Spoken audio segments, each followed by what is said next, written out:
사도행전 한번 같이 보시겠습니다. 사도행전 17장입니다. 사도행전 17장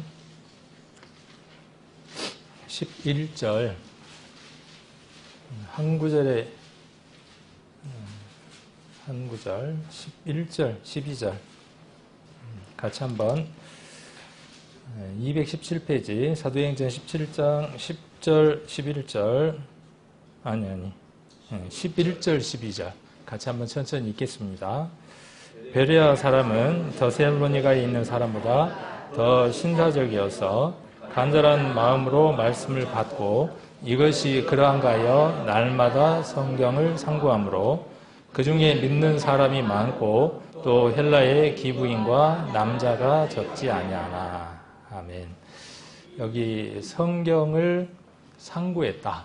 그런데 하루만 하고 말았다. 이렇게 기록하고 있는 게 아니라 날마다라고 이야기를 하고 있습니다. 우리의 시간들이 많으면 매일 365일 이렇게 성경을 공부하면 좋겠지만 이번 특별히 5일간 오늘부터 시작해서 남은 4일간 날마다 우리가 여기 말씀에 기록되어 있는 대로 성경을 상고해 보려고 합니다. 이 상고라는 말이 좀 어렵죠. 머리에 들고 이렇게 막 하는 걸 상고 돌리기라 그러는데 그거 아니고 상고라는 말은 영어로는 searching. 여기 성경을 상고한다라는 말은 searching the scripture라고 되어 있습니다. 그러니까 우리가 바이블이라고 이야기를 하지만은 성경 한 구절 한 구절 전체 이 하나님의 말씀들을 스크립처라고 이렇게 이야기를 합니다. 그래서 성경을 서칭 이렇게 자세하게 검색하고 살펴보는 거죠. 이번 그 4일간의 시간은 그런 시간이 될 겁니다. 근데 이렇게 성경을 자세하게 상고 살펴보고 검색하는 이 사람을 성경은 어떤 사람이라고 이야기를 하느냐 하면 앞에 한번 보시죠. 11절에 보시면 앞구절에 보시면 신사적인 사람이다 그랬습니다. 그러니까 신사적인 사람. 우리 영미권에서는 맨 처음 이야기할 때 신사숙녀입니까? 어떻게 이야기하죠? 순서가? 신사숙녀 여러분? 숙녀 신사가 아니고? 그래서 여기 신사라는 말은 다 포함하는 거죠. 남녀를 다 포함해서 젠틀한 거죠. 아주 신사적인 모습을 이야기를 합니다. 그래서 우리가 오늘 이 시간들을 통하여 좀 더 신사적인 것은 어떤 것이냐 하면 덮어놓고 아니다. 덮어놓고 틀렸다. 아니면 덮어놓고 믿습니다. 덮어놓고 맞습니다. 가 아니라 여기 나와 있는 말씀처럼 그 말씀이 그러한가 하여 여기 간절한 말씀으로 받고 이것이 그러한가 하여라고 되어 있죠. 그러니까 서칭인 거죠. 그렇게 해서 상고해 보는 겁니다. 그러면 12절에 무엇이 생기느냐 하면 믿음이 생기는 겁니다. 그러니까 우리가 모르는 것에 대한 것은 무엇이 필요하냐 하면 공부하는 게 필요한 겁니다. 그래서 여기 제목을 어떻게 정했느냐 하면 바이블 스터디라고 정했습니다. 그래서 지금 우리는 얼마 동안에 무엇을 하느냐 하면 성경 공부 시간을 갖습니다. 그래서 여기 나와 있는 이 말씀을 근거해서 4일간의 제목을 우리가 하고 있는 이 시간들을 성경 스터디 시간이다. 이렇게 한번 명명하고 우리가 한번 공부들을 해보려고 합니다. 그래서 처음 오시는 분도 계시고 또 기존에 우리 성도님들도 계시고 여러 환경 가운데에서 또 인터넷에서 우리 성도님들의 간절함으로 이렇게 주소를 받아서 또 인터넷으로 이렇게 들으시는 분들도 계실 겁니다. 듣다가 피곤하니까 또 지금 파리 올림픽 시즌이니까 뭐 내가 좋아하는 사람의 그 경기가 나오면 그쪽으로 돌릴 것이 아니라 여기 지금 오늘 말씀에 나와 있는 것처럼 신사적인 사람이 돼서 A하고 B가 나왔죠. 데살로니가라고 한 지역이 나오고 그 다음에 베레아라고 하는 지역이 나왔습니다. 어느 지역이 더 신사적인 겁니까? 베레아 사람들이 신사적인 겁니다. 어떤 사람들이었다는 겁니까? 베레아 사람들은 그냥 덮어놓고 그 다음에 무조건 아니다 그렇게 하지 않고 이것이 그러한가 하여라고 전제 조건이 있습니다. 그래서 오늘 들으실 때 어떤 마음으로 들으시느냐 하면 무조건 맞다 아니면 무조건 틀렸다 하는 것이 아니라 정말 이것이 이치에 맞는지 합당한지 한번 잘 살펴보고 제가 이렇게 해드릴 겁니다. 제 생각은 가능한 한 배제하고 기록된 말씀을 성경을 여러분들에게 읽어드리고 그 다음 제가 찾을 수 있는 자료들 가운데에서 이 성경과 일치되는 내용들이 있으면 이 성경을 도와줄 수 있는 자료들이 있으면 그 두 개의 자료들을 비교하는 형식으로 쭉 4일 동안 진행을 해 나갈 겁니다. 그렇게 들으실 때 이것이 정말 맞으면 여러분 안에 여기 나와 있는 것처럼 믿는 사람 가운데에 하나가 될 겁니다.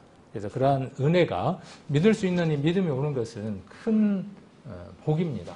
누구에게나 오는 것이 아니라 아까 처음 서두에 말씀드렸던 것처럼 하나님의 복이 여러분들에게 임할 수 있는 것은요. 하나님은 넘치도록 주시고 싶어 합니다. 여러분들이 받을 자세만 되면 넘치도록 그 복을 받으실 수 있습니다.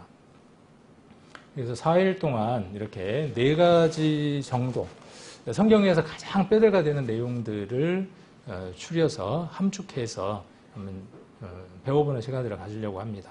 가장 첫 번째가 만물을 창조하신 하나님은 계시는가? 그럼 만물은 제가 전제하기를 하나님이 창조하셨다라고 전제하고 있는 거죠. 그러면 과연 이 만물이 진화된 게 아니라 하나님이 창조하신 것이 맞는가 하는 것을 살펴보면 되겠죠. 적으셔도 되고 또 적는 게 혹시 무리가 되거나 내가 다른 걸 잊어버리겠다 싶으면 안 적으셔도 괜찮습니다. 이 자료들은 원하면 제가 다 제공을 해드릴게요. 그대로 있는 그대로를 다 제공을 해드릴 테니까 편안하게 이렇게 아까 나와 있는 대로 맞는지 맞지 않는지를 이렇게 살펴보시면 좋을 것 같습니다. 그리고 두 번째, 인간사를 주관하시는 하나님은 계시는가? 그 다음 세 번째가 하나님을 떠나는 사람. 왜 하나님을 사람이 떠나 있을까? 나는 무엇 때문에 떠나 있다라는 말을 들어야 할까? 그 다음 네 번째로 그 하나님 우리와 함께하고 계신다고 이야기를 하고 있는데 어떤 때 하나님이 우리와 함께 해주시는가? 이런 부분들을 우리가 한번 살펴보려고 합니다. 이런 부분들을 좀 더 세분해서 학문적으로 배울 때 이 부분을 어떤 신학이라고 이야기하느냐 하면 조직신학이라고 이야기를 합니다. 그래서 조직신학 안에는 신론, 하나님에 관한 것이 있고 그 다음에 인간에 대한 인간론이 있고 구원론도 있고 그 다음에 예수 그리스도에 대한 기독론도 있고 성경에 관련된 성경론도 있고 여러 내용들이 있습니다. 그래서 우리가 그 학문적으로 배워야 하는 많은 내용들을 좀 더 우리가 쉽게 체계화하고 프레임을 만들어서 뼈대를 만들어서 여러분들이 쉽게 머릿속에 이렇게 넣을 수 있도록 정리한 성경 공부 시간이라고 생각을 하시면 좋겠습니다. 그래서 4일간의 이 내용들만 여러분들이 잘 숙지하고 성경을 보신다면 성경 이해하는 데 있어서 그리고 하나님 복을 받는 데 있어서 전혀 어려움이 없겠다라는 생각이 듭니다. 오늘은 첫 번째 날로 만물을 창조하신 하나님에 대해서 한번 살펴보도록 하고자 합니다. 그래서 그 첫 번째 내용으로 우리가 지금 가지고 있는 이것을 가리켜서 책이죠. 그냥 보통 명사로 그냥 책. 그 다음에 또 뭐라고 이야기하느냐 하면 성경이라고 이야기하기도 하고 또 혹은 성서라고 이야기를 하기도 하고 또는 우리가 보면 제가 보는 성경에는 호크마, 성경전서 이렇게 되어 있습니다. 호크마라는 말은 헬라 말인데 지혜 그런 뜻을 갖고 있습니다. 그래서 이렇게 그 성경 전서든 이름들을 갖고 있습니다. 과연 그러면 이것이 하나님이 우리에게 주신 책일까? 그리고 이 책은 어떻게 기록돼서 우리에게 전달됐을까 하는 내용들에 대해서 조금 간략하게 한번 살펴보는 시간을 가지려고 합니다. 그리고 이 성경 속에 하나님이 사람을 창조하셨다고 기록하고 있는데 오늘은 그 부분을 조금 중점적으로 한번 다뤄보려고 합니다. 우리가 정말 하나님이 우리를 창조하신 게 맞는지 어떻게 만드셨는지 그리고 하나님이 우리에게 어떤 마음을 가지고 우리를 창조하셨고 우리는 현재 어떻게 되어 있는가에 대한 내용들을 조금씩 한번 살펴보는 시간을 갖도록 하겠습니다. 자, 사람에게 성경을 주신 이유입니다. 왜 하나님이 우리에게 이 성경을 주셨는가? 제가 지금 전제하고 있는 거죠. 가정하고 있고 저는 이 믿음이 있기 때문에 여러분들에게 하나님이 성경을 우리에게 주셨다 이렇게 전제하고 있고 아직 믿음이 없는 분들은 무엇 때문에 저렇게 자신 있게 성경이 하나님이 주신 책이라고 이야기하지 그럴 수 있거든요. 그래서 그런 부분들을 한번 살펴보도록 하겠습니다. 성경은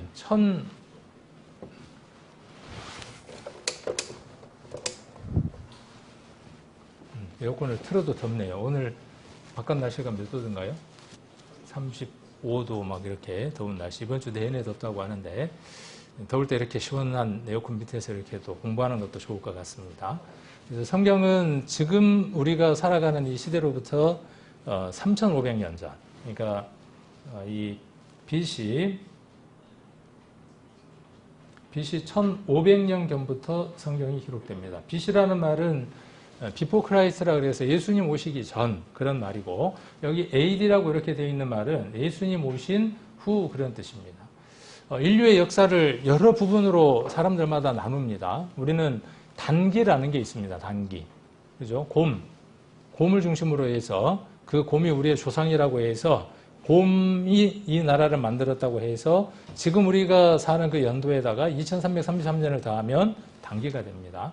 그 다음에 부처를 중심으로 해서 연도를 나누면 불기라고 하는 게 되고, 예수님 탄생을 중심으로 해서 연도를 나누면 예수님 탄생 전과 예수님 탄생 후로 이렇게 나눌 수 있습니다.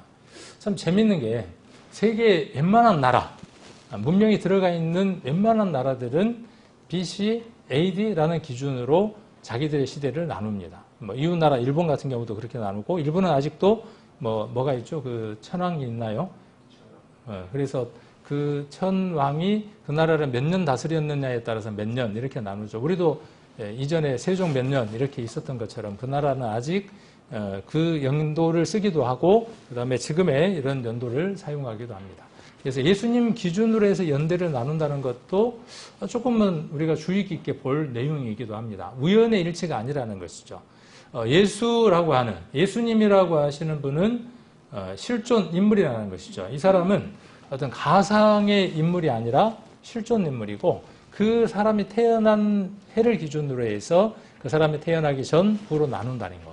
그래서 BC, AD라는 말은 우리말로 바꾸면 주 전, 주 후, 기원 전, 기원 후 이렇게 나눈다고 이해를 하시면 되겠습니다. 그래서 이 성경은 우리가 예수님 오시기 전 1500년경부터 성경이 기록되고, 이때 기록된 성경이 창세기부터 성경이 기록됩니다. 그래서 창세기, 그 다음에 출애굽기, 레위기, 민수기, 신명기 이렇게 성경이 기록이 돼서 구약 39권의 성경이 기록이 됩니다. 그래서 AD 100년까지 이렇게 성경이 기록이 되고, 예수님 태어나시고 난 이후 AD 100년까지 좀 더 이것에 대한 그 공부들도 학교에 다니면 긴 시간 동안 공부할 만큼 이 내용들이 아주 방대한 내용입니다. 그래서 이 내용들을 우리가 공부하고자 하는 게 아니라 이 성경이 이렇게 기록됐다고 하는 간략한 내용을 이야기하기 위해서 공부하는 것이니까. 그래서 AD 100년까지 신약 27권이 기록이 됩니다. 그리고 이 성경을 기록한 사람은 약 40명의 사람들이 성경을 하나님께 받아서 기록을 합니다. 자기가 쓰고 싶은 대로 기록한 게 아니라, 지금 제가 이야기하고 있는 이 내용들은 조금 있다가 성경 자체에 있는 성경들을 통해서, 아까 스크립처라 그랬으니까 그 성경을 통해서 여러분들에게 이 내용들에 대한 확인들을 또 시켜드리는 시간들을 갖도록 하겠습니다. 그래서 40명의 사람, 이 40명의 사람 가운데에는 왕자도 있었고, 어부도 있고, 다양한 그 신분과 여러 형편에 있는 사람들에 의해서 쓰여졌습니다. 그리고 10개의 기록 수단으로 기록됐습니다.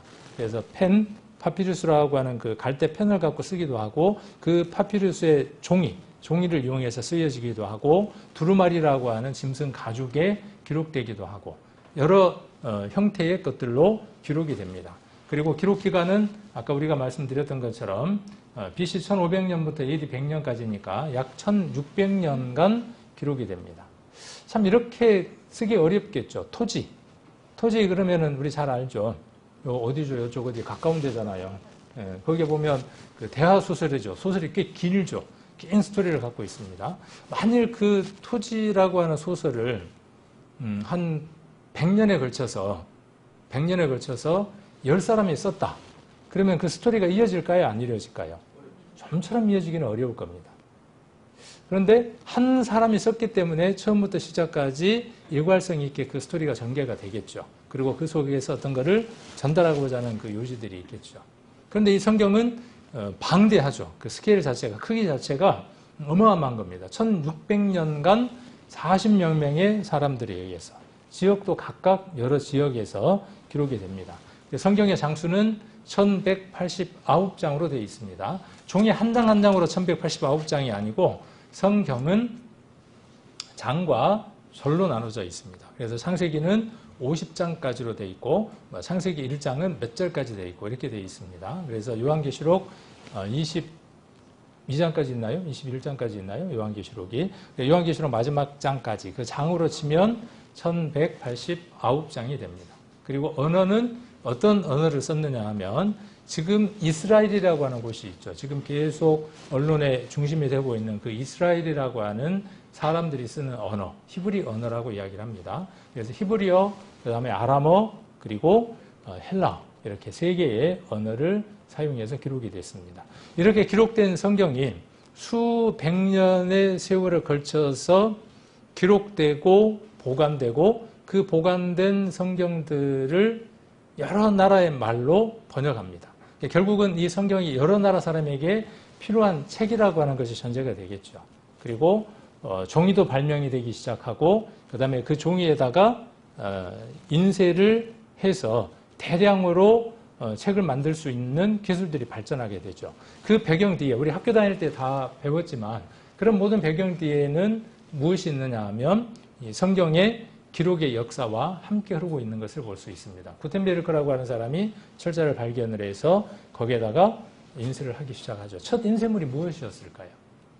내가 너를 사랑한다. 뭐 이런 연애 편지가 인쇄물로 적혔을까요? 첫 인쇄물이 여러분들이 상상했던 것처럼 성경이라는 것이죠. 그것이 대량으로 인쇄가 되기 시작을 합니다. 그리고 성경은 66권으로 이루어져 있고 그래서 성경 전서입니다. 한 권의 책이지만 이렇게 한 권의 책이지만 여러 책들이 함께 묶였다. 그래서 전서라고 이야기를 하고 아까 여기 예수님 오시기 전에 있는 성경들을 구약이라고 이야기를 하고 예수님 오신 이후에 이 성경들을 신약이라고 이야기를 합니다.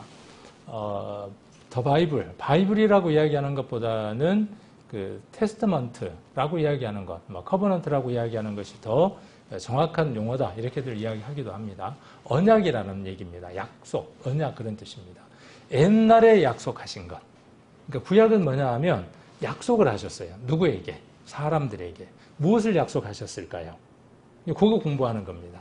그 다음에 그분이 약속대로 오셨어요. 오셨는데 그분이 약속대로 오셨는데 오신 그분이 어떤 일을 하셨고 가시면서 다시 오시겠다고 약속을 주셨어요. 그래서 더 바이블, 성경이라고 하는 것은 이 올드 테스타먼트와 뉴 테스타먼트 이렇게 두 개의 큰 성경으로 이루어져 있고 그 속에 다시 여러 권들로 성경들이 이루어져 있습니다. 그래서 구약은 39권, 그 다음에 신약은 27권. 합치니까 몇 권이죠? 66권. 저희 교회에 들어오시려면 출입구에 비밀번호가 있습니다. 아무나 못 들어옵니다. 똑같습니다. 천국도 아무나 갈 수 없습니다.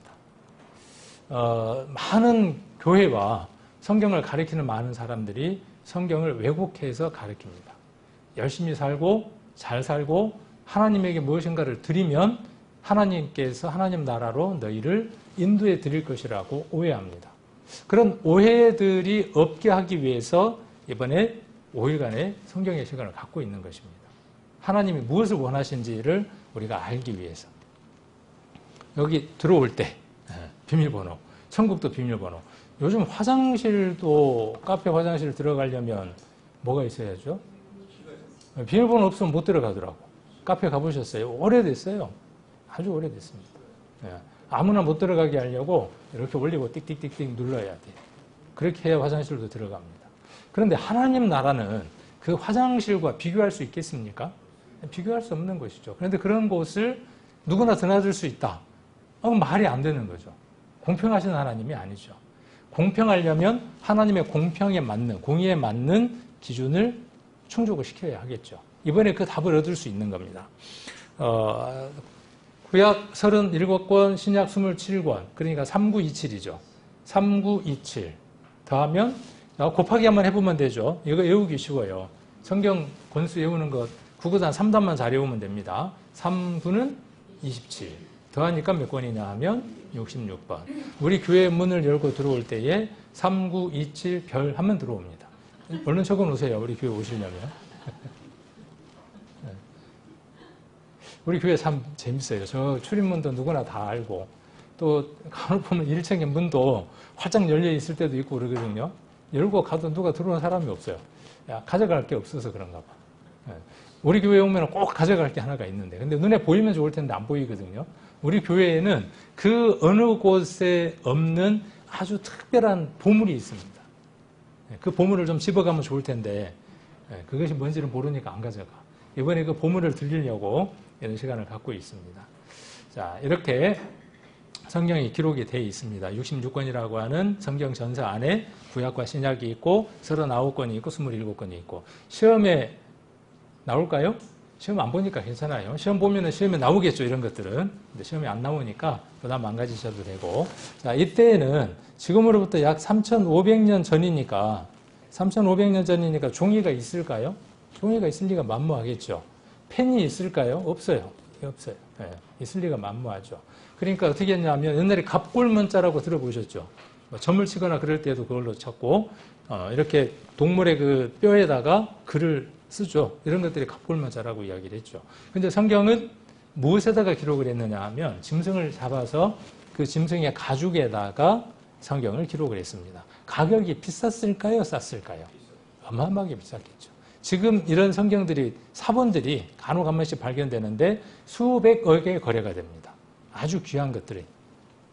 자, 그래서 동물 그 가죽에다가 기록한 두루마리 성경이 있고, 그 다음에 두루마리가 부피가 많으니까 부피를 좀 줄여야 될 필요들이 있겠죠? 그래서 발견한 게 뭐였냐 하면 이집트 근방에 가면 파피루스라고 하는 갈대들이 있습니다. 아주 커요.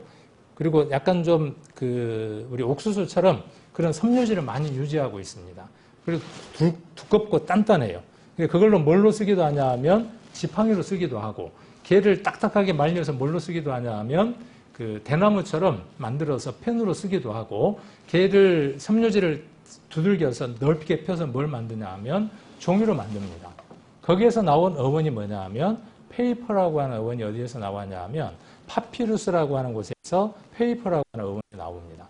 그러니까 우리가 알고 있는 많은 단어들이 다 어디에서 유래하는 것을 볼 수 있느냐 하면 성경 속에서 유래하는 것들을 많이 볼 수 있습니다. 왜 그러냐 하면 이 성경이 가장 오래된 문서이며 시작들이기 때문에 그렇습니다. 자, 그래서 두루마리, 파피루스, 그 다음 그것이 어디로 기록되느냐 하면 서판이라고 하는 나무나 이런 데에 기록되기도 합니다. 이런 기록의 역사들을 가지고 있습니다. 자, 이게 그 두루마리 성경입니다. 요거 하나 갖고 있으면 부자예요. 요거 한 줄만, 한 뭉탱이만 갖고 있어도 이렇게, 한 롤만 갖고 있어도 뭐 팔면 부자 되는데. 자, 그리고 이렇게 펼쳐지기 전에 어떤 두루마리들은, 제가 지금 두루마리라고 자꾸 이야기를 하고 있죠. 잘 기억해 두시면 좋을 것 같아요. 이 두루마리들은 기록된 다음에 봉인이 됩니다. 우리 촌농 같은 걸 이렇게 녹여서 아무나 볼 수 없도록 이렇게 봉인을 합니다. 그리고 그 봉인을 해야 되는 시기도 정해져 있습니다. 아무 때나 이 봉인이 열리는 게 아니라 이 봉인된 것들이 열리는 시기들이 또 따로 있습니다. 자, 성경 어디로 한번 찾아보느냐 하면 예레미야를 한번 먼저 찾아보겠습니다. 예레미야 36장입니다.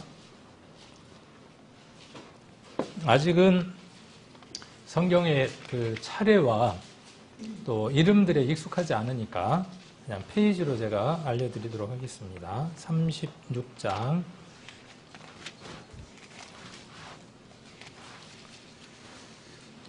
구약성경 1111페이지입니다. 제가 이제 성경이 크게 둘로 나눠져 있다 그랬잖아요. 그러니까 구약성경 페이지 따로, 신약성경 페이지 따로 있겠죠. 그래서 1111페이지를 보시면 36장 1절부터 제가 좀 읽어보도록 하겠습니다. 유다 왕 요시아의 아들 여호야김 4년에 여호와께로서 예레미야에게 말씀이 임하니라. 가라사대 너는 두루마리 책을 취하여 내가 내게 하던 말 곧 요시아의 날부터 오늘까지. 대부분의 그 고서들은 이런 그 시차적인 고증을 하기가 어렵습니다. 많은 그 고전물들은. 그런데 성경은 이 고전을, 오래된 이 책을 어떻게 할 수 있느냐 하면 시간대별로 다 입증해 볼 수 있습니다. 왜 그러냐 하면 연도와 시간과 날짜와 어떤 사람을 분명하게 지칭하고 있기 때문에 그렇습니다. 그래서 여기도 보시면 여호와가 나오고요. 여호와가 뭘까요? 여호와가. 오늘 오시는 분들은 답을 쉽게 하실 수 없겠죠? 이 답을 우리가 하기 위해서 또 알기 위해서 무엇을 하느냐 하면 이렇게 말씀을 공부하고 있는 거죠.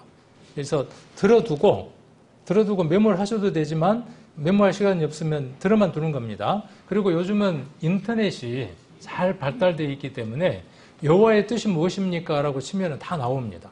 거짓말을 요즘은 할 수가 없어요. 다 그런 부분들이 공유될 수 있기 때문에 여기서는 여러분들에게 그러한 최선의 내용들을 전달해 드리는 겁니다. 자, 여호와.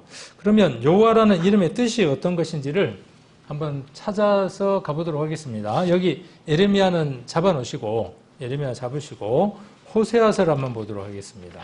호세아 12장 5절입니다. 페이지 수로 1266페이지입니다. 1266페이지. 5절 같이 한번 읽도록 하겠습니다. 찾으셨으면 같이 한번 읽겠습니다. 저는 만군의 하나님 여호와시라. 여호와는 그의 기념 칭호니라.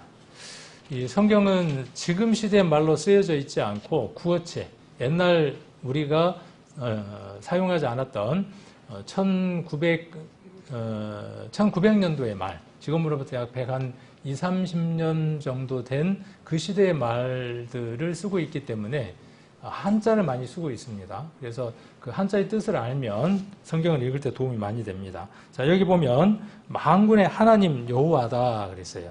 하나님은 하나님이라고 하는 분의 이름이 있습니다. 하나님이라고 하는 것은 신이 아니에요.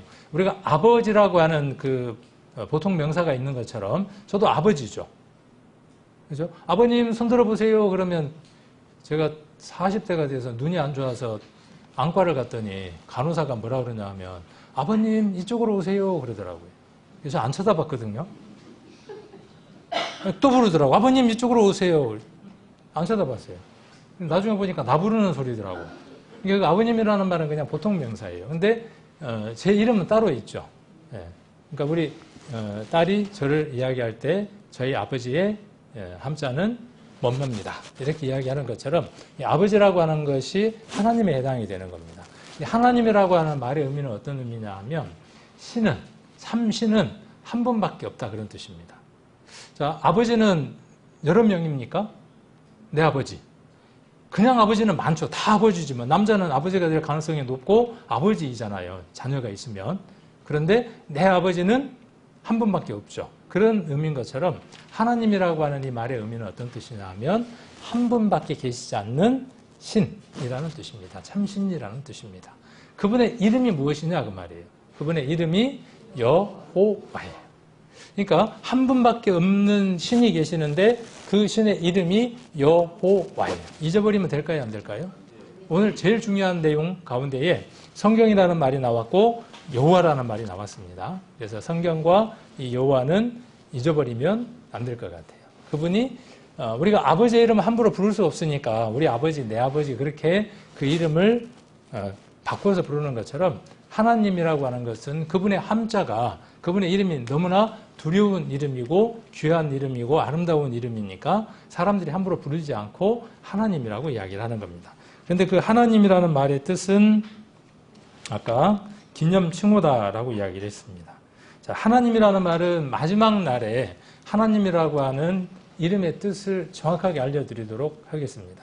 그 하나님이라는 이름의 뜻은 스스로 계신 자다라는 뜻을 갖고 있습니다. 모든 신은 사람이 만들었습니다.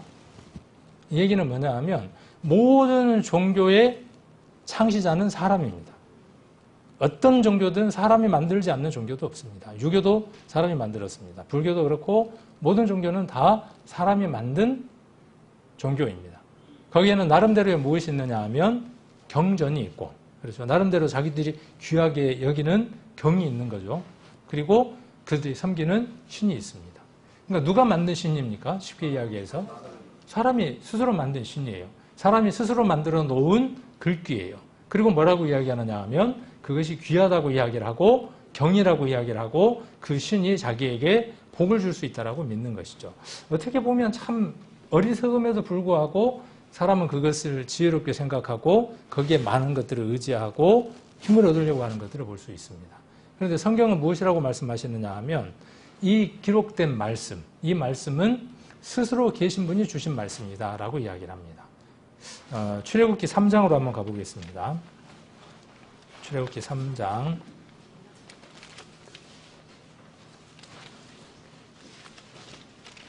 4절에 한번 보시면 이거 크리스마스나 이런 때 보면 십계라고 하는 영화 나올 때에 이 장면이 많이 나옵니다.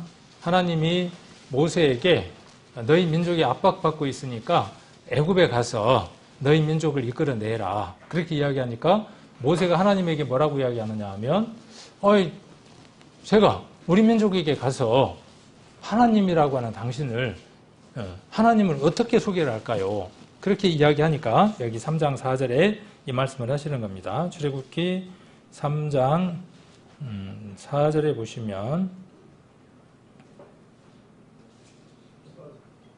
14절, 14절 앞에는 이제 그런 내용들이 쭉 기록이 되어 있고 14절에 한번 같이 한번 읽겠습니다. 하나님이 모세에게 이르시되 나는 스스로 있는 자니라. 또 이르시되 너는 이스라엘 자손에게 이같이 이르기를 스스로 있는 자가 나를 너에게 보내셨다 하라. 그러니까 이 신은 참신은 어떤 신이냐 하면 사람이 만든 신이 아니다 그 말이에요. 스스로 계신 신이다 그 말이에요. 그 스스로 계신다라는 말이 기념칭호라고 말씀하고 계시고 아까 호세아서에서 그분의 이름 바꾸면 여호와입니다. 이게 중국식으로 이렇게 여호와라고 발음이 되고 영어로 바꿔서 발음을 하면 야훼입니다. 야훼. 지호버, 야훼입니다. 어느 것이든 관계는 없습니다. 우리가 그냥 우리 성경에 여호와라고 적혀 있으니까. 자, 그래서 그 하나님이 사람에게, 아까 40명이라고 하는 사람에게 자기의 뜻, 자기의 생각, 자기의 의지를 그 사람들에게 넣어서 기록하게 하셨습니다. 그렇게 기록하게 하신 기록물, 이 무엇이냐 하면 이렇게 두루마리로 적혀 있는 걸 볼 수 있습니다. 아까 예레미야로 다시 돌아갑니다. 1111페이지. 자, 그런데 언제 기록하게 했냐 하는 그 시기가 명확하게 적혀 있습니다. 그래서 요시야 아들 요아김 4년에 한 왕이 있는데 유다라고 하는 지역에 왕이 있는데 그 왕이 재위 4년이 됐을 때라고 명시를 이야기를 하고 있죠. 지역이 어디라고요? 유다. 지금 이스라엘이라고 하는 그곳 유다 왕이라고 이야기를 하고 있습니다. 그 다음 예레미야에게 누구에게? 예레미야라고 하는 40명 중에 한 사람에게 하나님의 말씀이 임했습니다. 하나님의 말씀이 임해서 그것을 기록하게 하는 거죠. 어디에 기록하라고요? 두루마리에 기록하게 하는 겁니다. 그렇게 기록해서 적힌 글, 귀, 그리고 지금 이것을 우리가 인쇄예술이 발달해서 또 번역되어져서 우리에게 들고 있는 책을 가리켜서 성경이라고 이야기를 합니다. 그러니까 성경이라는 말은 스스로 계신 그 하나님, 누군가가 인간에 의해서 만들어진 종교의 신, 인간에게 부속된 그 신이 아니라 스스로 계시는 그분이 우리 인간들에게 무엇인가를 말씀하고 계시는 책이 우리가 성경이고 지금 여기에서는 두루마리라고 그렇게 이야기를 하고 있습니다. 자, 그래서 이렇게 봉인되어져 있고 이 봉인된 것들은 언젠가 개봉되는 날이 있겠죠. 다니엘서를 한번 보겠습니다. 다니엘서. 호세아서 아까 앞에 다니엘서 12장입니다.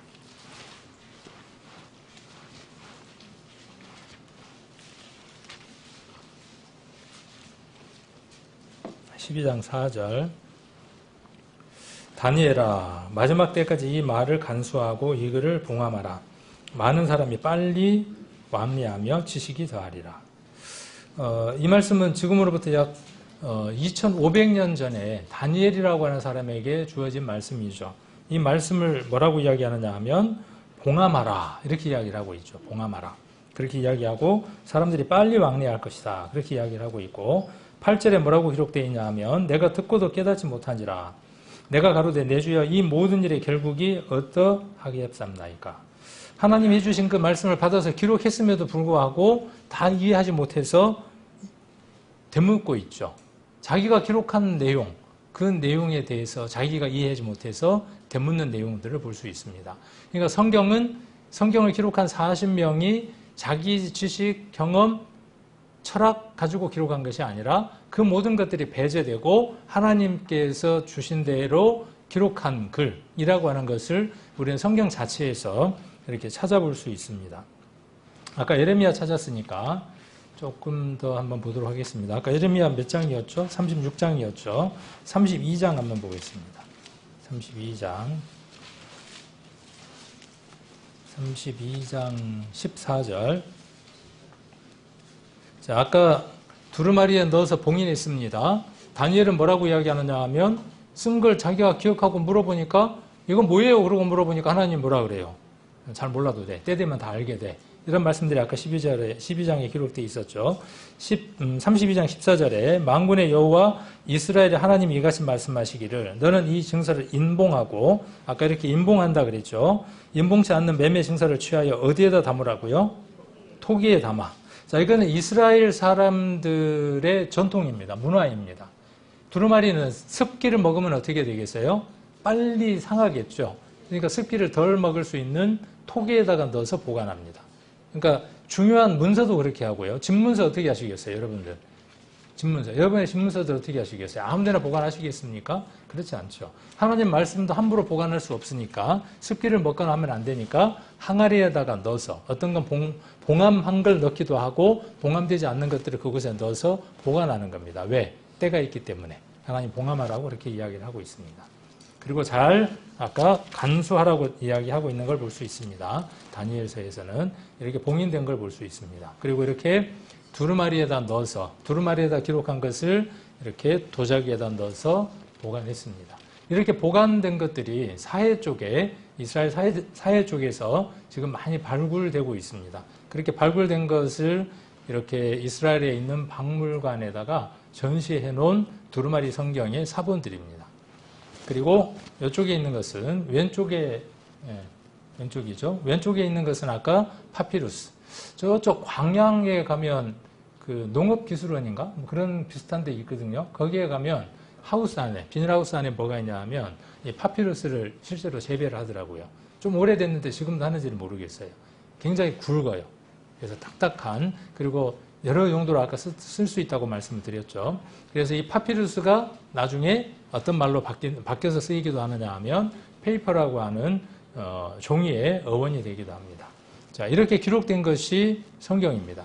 우리 손에 이렇게 가볍게 들렸, 그리고 이 가볍게 들린 것을 더 어떻게 할 수 있냐 하면 요즘 이거 안 갖고 다녀도 되죠. 휴대폰 안에, 휴대폰 속에 살며시 넣어서 어디서든지 볼 수 있는 책으로 이렇게 바뀌었습니다. 모바일 책으로, 이북으로 이렇게 바뀌어져 있는 걸 볼 수 있습니다. 자, 아까 구약이라 그랬죠. 구약이라고 이야기를 했고 또 신약이라고 이야기를 했습니다. 성경을 제가 이렇게 옮겨왔습니다. 여러분들이 찾으려면 시간이 많이 가고 또 시간도 많이 이렇게 줄여야 되기 때문에 아까는 말씀드려 찾았지만 이렇게 때로는 찾을 때도 있고 또 이렇게 앞에 슬라이드에 이렇게 보여드릴 겁니다. 조금 자세히 보시면 됩니다. 아까 자세히 보는 거라 그랬으니까, 상고하는 거라 그랬으니까. 자, 이 누가복음이라고 하는 것은 아까 누가라고 하는 사람, 누가라고 하는 의사가 두 편의 성경을 씁니다. 전편은 뭐냐 하면 누가가 쓴 누가복음입니다. 그리고 두 번째 쓴 성경. 누가가 썼다고 제가 말씀했죠. 그러나 누가 기록하게 했을까요? 누가에게 누가 기록하게 하셨냐 하면 아까 여호와 하나님이 기록하게 하셨습니다. 그래서 누가가 기록했으니까 누가복음이라고 이렇게 이야기를 하고 있습니다. 그 성경 24장 44절에 이야기하기를 또 이르시되 그랬어요. 여러분이 보는 성경 중에 혹 예수님이 말씀하신 신약 성경들에 예수님의 말씀은 빨간색으로 되어 있는 성경들이 있을 겁니다. 요즘 인쇄술이 좋고 그러니까 빨간색으로 이렇게 적혀 있는 부분도 있을 겁니다. 이 얘기는 이 이르시되 뒤에 나와 있는 내가 부터는 누구냐 하면 누군가가 말한 것을 인용한 겁니다. 내가라는 건 누구겠습니까? 누가가 예수님에 관해서 기록해 놓은 거예요. 예수님에 관해서 기록해 놓은 거니까 누가가 예수님이 하신 말씀을 저기 인용해서 이야기를 하고 있는 겁니다.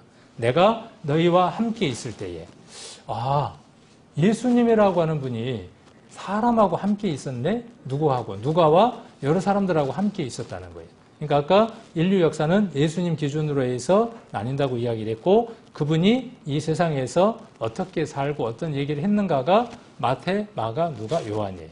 예수님이 어떤 삶을 하셨는가를 마태라고 하는 사람 입장에서, 또 마가라고 하는 사람 입장에서, 또 누가, 그 다음에 또 요한에서 이렇게 하나님이 기록하게 하신 대로 기록해 놓은 성경이 사복음서입니다. 그런데 거기에서 예수님이 뭐라고 말씀하시느냐 하면, 내가 너희와 함께 있을 때에 너에게 말한 바, 늘 자주 이야기를 했는데, 구약 성경은 무엇이냐? 구약 성경은 나한테 대한 얘기야. 구약 성경은 나에게 관한 이야기야.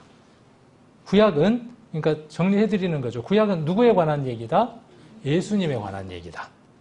그래서 누가 얘기를 했고, 모세라고 하는 사람이 기록한 것도 있고, 그 다음에 선지자의 글이 있고, 아까 우리가 에레미야서, 호세아서, 다니엘서 읽었죠?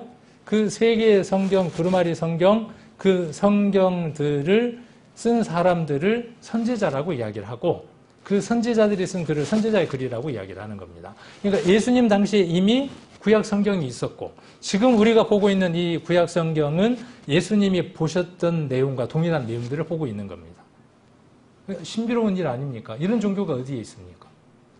이런 그 책이 어디에 있습니까? 수천 년 전에 기록된 그 글들을 예수님이 읽으셨고, 그 읽은 내용들에서 얘기하고 계시고, 그걸 우리가 동일하게 보고 있는 겁니다. 그래서 모세 율법과 선지자의 글과 시편. 시편은 어디를 시편이라고 이야기하느냐 하면, 욥기, 시편, 잠언, 전도서라고 하는 이 네 개의 성경을 가리켜서 시편이라고 이야기를 합니다. 그러니까 구약 성경 전체를 가리켜서 타낙이라고 이야기를 하고, 그 성경을 이렇게 세 개의 부분으로 나눴습니다. 유대인들은. 예수님 때에는 타나크라고 하는 구약 성경이 있었음을 우리는 알 수 있습니다. 왜? 예수님 뭐라고 말씀하셨습니까?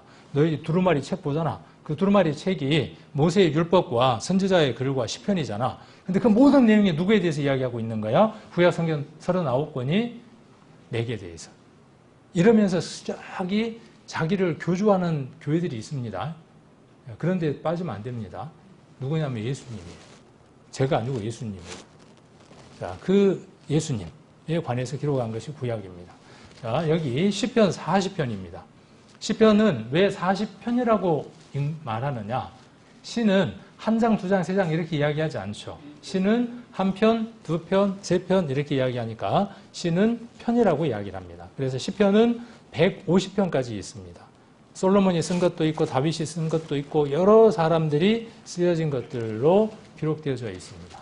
자, 여기 보면 그때에 내가 말하기를 내가 왔나이다. 나를 가리켜 기록한 것이 어디에 있습니까? 두루마리 책. 이 두루마리 책이 뭐다고 아까 말씀을 드렸죠? 구약이죠, 구약. 자, 이렇게 서로 연결되는 거죠, 이렇게 연결됩니다. 이렇게.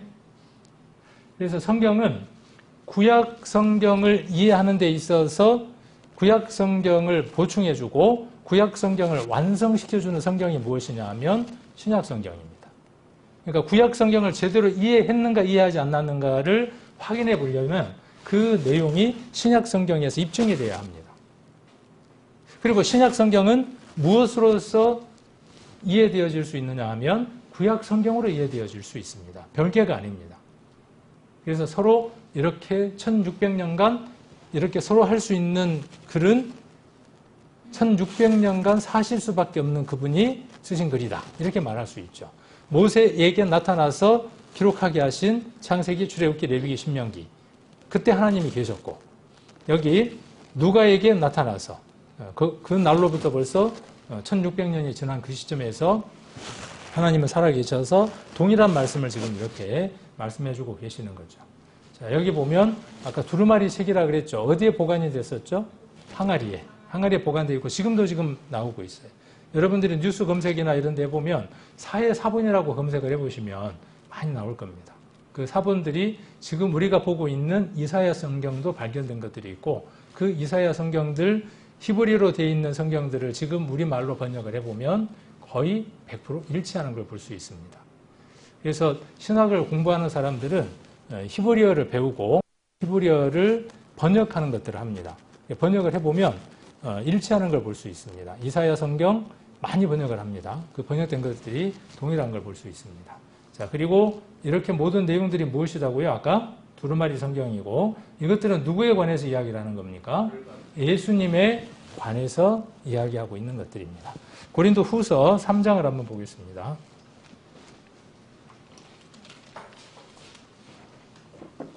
고린도 후서 3장 14절. 자, 여기 같이 한번 읽겠습니다. 3장 14절, 15절 같이 한번 읽겠습니다. 그러나 너희 마음이 완고하여 오늘까지라도 구약을 읽을 때에 그 수건이 오히려 벗겨지지 아니하고 있으니 그 수건은 그리스도 안에서 없어질 것이라. 오늘까지 모세의 글을 읽을 때에 수건이 오히려 그 마음을 덮었도다. 그러나 언제든지 죽기로 돌아가면 그 수건이 벗어지리라. 두 개의 말씀이 계속 반복되고 있죠. 너희가 지금 구약을 읽을 때라고 이야기를 하고 있고, 너희가 모세의 글을 읽을 때라고 이야기를 하고 있죠. 자, 그리고 너희가 구약을 읽을 때에 수건이 덮여 있었다. 너희가 오늘날 구약을 읽을 때에 수건이 이렇게 덮여 있다. 그런데 마음에 덮여 있다. 이렇게 이야기를 하고 있습니다.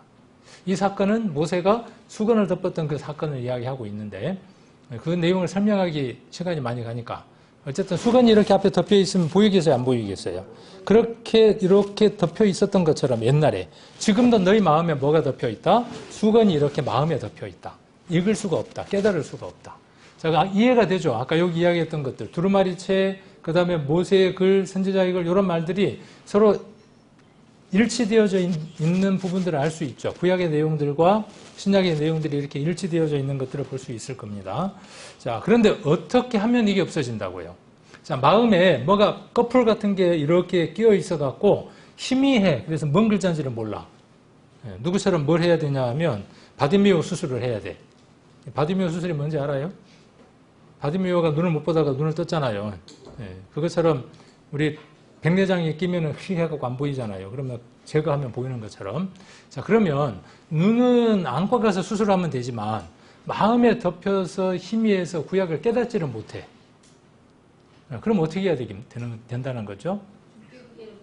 여기 어떻게 되어 있냐 하면 용한 목사님에게로 돌아가면, 아주 특별하신 분에게 돌아가면, 그렇게 기록되어 있지 않고 두 번이나 뭐라고 이야기하고 있냐 하면 그 수건은 그리스도 안에서 없어집니다. 그리고 15절에 어떻게 되죠? 16절에 주께로 돌아가면 그 수건이 벗겨지는 겁니다. 그러니까 주는 누구냐면 예수 그리스도를 이야기를 하는 겁니다. 예수님에 관해서 깨닫게 되면, 그 예수님을 만나면 어떻게 되느냐 하면 비로소 구약이 열리기 시작을 하는 겁니다. 신약 성경을 부지런히 백독을 하면 그때 구약이 열리는 게 아니라, 그렇죠? 성경이 그렇게 기록되어 있죠. 어떻게 하면 열린다고요? 예수님에게로 돌아가면. 그러니까 키가, 열쇠가 어디에 있느냐 하면 예수님에게 있습니다. 요한복음을 한번 보겠습니다. 요한복음. 제가 지금 일괄되게 쭉 말씀드린 무엇에 관해서 찾고 있냐 하면 성경에 관해서 찾고 있고, 그 성경이 무엇을 말하고 있는가에 대해서 이야기하고 있는 거죠. 자, 20장 한번 봅니다. 20장 31절입니다. 자, 30절, 31절 같이 한번 읽겠습니다. 요한복음 20장 30절, 31절 같이 한번 읽겠습니다. 예수께서 제자들 앞에서 이 책에 기록되지 아니한 다른 표적도 많이 오직 이것을 기록함은 너희로 예수께서 하나님의 아들 그리스도이심을 믿게 하려 하며 또 너희로 믿고 그 이름을 힘입어 생명을 얻게 하려 함이라. 자, 예수님을 만나야 하는 거고, 그 예수님을 만나게 하기 위해서 무엇했다는 거죠? 성경을 기록하게 한 겁니다. 구약 성경은 예수님에 관해서 이야기하고 있고, 그 예수님에 관해서 알게 되면, 그 예수님을 만나게 되면 무엇을 얻는다고 이야기를 하고 있느냐 하면 생명을 얻는다고 이야기를 하고 있습니다. 그러니까 성경은 생명을 가져다 주는 책입니다. 또 요한복음을 찾았으니까 5장도 한번 보겠습니다. 5장. 생명이 어떤 생명이냐 하는 거죠. 5장 39절입니다. 5장 39절. 너희가 성경에서 영생을 얻는 줄 생각하고 성경을 상고하거니와. 아까 봤던 말이 또 나오네. 사도행전 17장 11절에서 봤던 말씀이 여기도 나오네요. 상고하거니와. 이 성경이 곧 누구에 대해서 증거하는 겁니까? 예수님에 관해서 증거하는 겁니다. 그러니까 예수님을 제대로 알지 못하면 다 수건이 덮여서 제대로 깨달을 수가 없습니다. 그러나 예수님에게로 돌아가면, 예수님이 누구인지를 알게 되면, 예수님을 인격적으로 만나게 되면 그때부터 구약이 어떻게 되기 시작한다고요? 벗겨진다고요. 수건이 벗겨진다고요. 마음에서 그것이 벗겨지기 시작한다고요. 깨달아지기 시작한다는 겁니다. 자, 그래서 성경에서 무엇을 주기 위한 것이냐? 아까 요한복음 20장에서는 영생을 주기 위한 것이다. 생명을 주기 위한 것이다 그랬죠? 근데 그냥 생명이 아니죠. 어떤 생명? 여기 나와 있는 영원한 생명. 여기 조금 이렇게 V자를 해갖고 거기에다가 영원한 생명이라고 넣어놔야 됩니다. 우리가 성경을 번역하는 사람이 조금 함축하기 위해서 영생이라고 기록했지만 원문에는 영원한 생명이라고 기록하고 있습니다. 그냥 생명이 아닙니다. 영원한 생명입니다. 자, 그 다음 사도행전 한번 보겠습니다. 사도행전 13장입니다. 사도행전 13장. 사도행전 210페이지입니다. 신약성경 210페이지. 사도행전 13장 26절입니다. 여기 같이 한번 읽겠습니다. 형제들, 아브라함의 후예와 너희 중 하나님을 경외하는 사람들이 이 구원의 말씀을 우리에게 보내셨거늘. 자, 여기 보니까 설교를 하고 있으면서 지금 형제들, 아브라함의 후예와 너희 중 하나님을 경외하는 자들아, 이렇게 이야기하면서 구원의 말씀을 우리에게 보냈다 그랬어요. 이 구원의 말씀이 보내진 것에 대해서 좀 더 자세하게 설명하고 있는 성경이 요한복음입니다. 태초에 말씀이 계시니라. 그 말씀이 하나님과 함께하고 계셨습니다. 그 말씀이 육신이 돼서 우리와 함께 거했습니다. 그분이 누구냐 하면 예수 그리스도입니다. 그러니까 성경은 예수님에 관한 책이며 성경은 무엇을 담고 있는 책이냐 하면 구원의 말씀을 담고 있는 책입니다. 어떤 구원의 말씀이냐 하면 생명을 주는 구원의 말씀입니다. 어떠한 생명? 영원한 생명을 주는 구원의 말씀입니다. 자, 여기 디모데전서 2장 4절 말씀은 성경에 있어서 가장 기초이며 성경에 있어서 모든 것이며 성경에 있어서 뭐라고 표현해도 부족함이 없을 정도로 중요한 구절이 디모데전서 2장 4절입니다. 자, 하나님은 모든 사람이 구원을 받으며 진리를 아는 데 이르기를 원하신다 그랬어요. 그러니까 성경을 아까 제가 뭐라고 말씀드렸냐 하면 성경은 구원의 말씀이라고 드렸고 성경에서 예수 그리스도를 알지 못하면 구약 성경을 깨닫지 못한다고 말씀을 드렸습니다. 모든 것이 누구하고 연관되느냐 하면 예수님과 연관이 되어 있고 그 예수님은 누구라고 지금 말하고 있느냐 하면 구원이라고 말하고 있습니다. 우리나라 말에도 다 이름의 뜻이 있죠. 주원이, 하루, 하음. 뭔가 의미들이 다 들어있죠. 다 들어있습니다. 예수, 사람의 이름이죠. 그 이름의 뜻이 없을까요? 그 이름의 뜻이 있습니다. 예수라고 하는 이름의 뜻은 저가 자기 백성을 저희 죄에서 구원할 자다라고 성경에 분명하게 기록되어 있습니다. 이 얘기를 그냥 함축하면 그리스도입니다. 그러니까 예수는 그리스도예요. 그리스도라는 말은 헬라 말이고 이 그리스도라는 말을 히브리 말로 바꾸면 메시아입니다. 메시아라는 말을 우리나라 말로 바꾸면 구원자라는 뜻입니다. 그러니까 예수님이라는 말은 무슨 말이냐 하면 구원자라는 뜻입니다. 성경에서 제일 중요한 단어, 성경을 읽는 사람에게 있어서 제일 중요한 단어, 반드시 해결해야 될 문제는 무엇이냐 하면 구원입니다. 그 구원을 여는 열쇠는 누구이냐 하면 이 땡땡, 안 땡땡, 정 땡땡 아닙니다. 예수님입니다. 예수. 그런데 거기에 그리스도예요. 그분이 메시아라고 이야기를 하고 있습니다. 그래서 하나님은 모든 사람이 구원받기를 원해요. 이번에 5일 동안의 기간도 무엇 때문에 준비되어 있느냐 하면 이 구원 때문에 준비되어 있습니다. 자, 하나님은 아까 설명을 해드렸죠. 하나님은 참신, 오로지 한 분, 그런 뜻입니다. 이 성경 2장 4절에서 우리가 많은 정보를 얻을 수 있습니다. 서칭할 수 있어요. 그렇죠? 많은 정보를 서칭할 수 있어요. 검색할 수 있어요. 그냥 넘어가면 얻을 수 없지만, 자, 하나님은 주시는 분입니다. 그렇죠? 받으며 그랬으니까, 하나님은 모든 사람이 구원을 받으며라고 이야기를 했으니까 사람 입장에서 받는 거죠. 사람은 받아야 하는 존재입니다. 아이고, 오늘 교회 가면 하나님이 뭘 달라고 하실 텐데 뭘 준비를 해갈까? 10,000원짜리를 여기 속에다가, 옛날 어르신들 보면 많이 그렇게 하시더라고. 10,000원짜리를 다리미로 데려갖고 딱 넣어갖고 여기 한 장 넣고 여기 한 장 넣고, 아이고 우리 하나님이 오늘 이거 받으시면 엄청 좋아하실 거야. 또 교회에서 그렇게 가르치기도 하고, 왜곡된 가르침입니다. 하나님은 우리에게 털끝 하나도 요구하시지 않습니다. 하나님은 어떤 분이냐 하면 받으시기를 원하는 분입니다. 다른 말로 하나님은 주시고 싶어 합니다. 그런데 사람들은 자기가 부자이냐 자꾸 뭘 드리겠대. 그래서 사도행전에 보면 하나님은 받으시는 분이 아니다. 그렇게 이야기를 하고 있습니다. 그 다음 모든 사람이라고 그랬어요. 모든 사람. 이 모든 사람은 나를 포함하는 거죠. 성경을 읽을 때 나를 넣을 수 있으면 성경은 많이 쉬워집니다. 우리라고 넣으면 성경은 어려워집니다. 나로 성경을 읽으면 좋습니다. 그래서 하나님은 내가 구원받기를 원하는 겁니다. 이곳에 우연히 이곳에 오신 것 같지만 우연은 없습니다. 우연이라는 말을 또 다른 말로 바꿀 수 있습니다. 우연이라는 말을 어떤 말로 바꿀 수 있느냐 하면 때마침이라고 바꿀 수 있습니다. 그때에 라는 말로 바꿀 수 있습니다.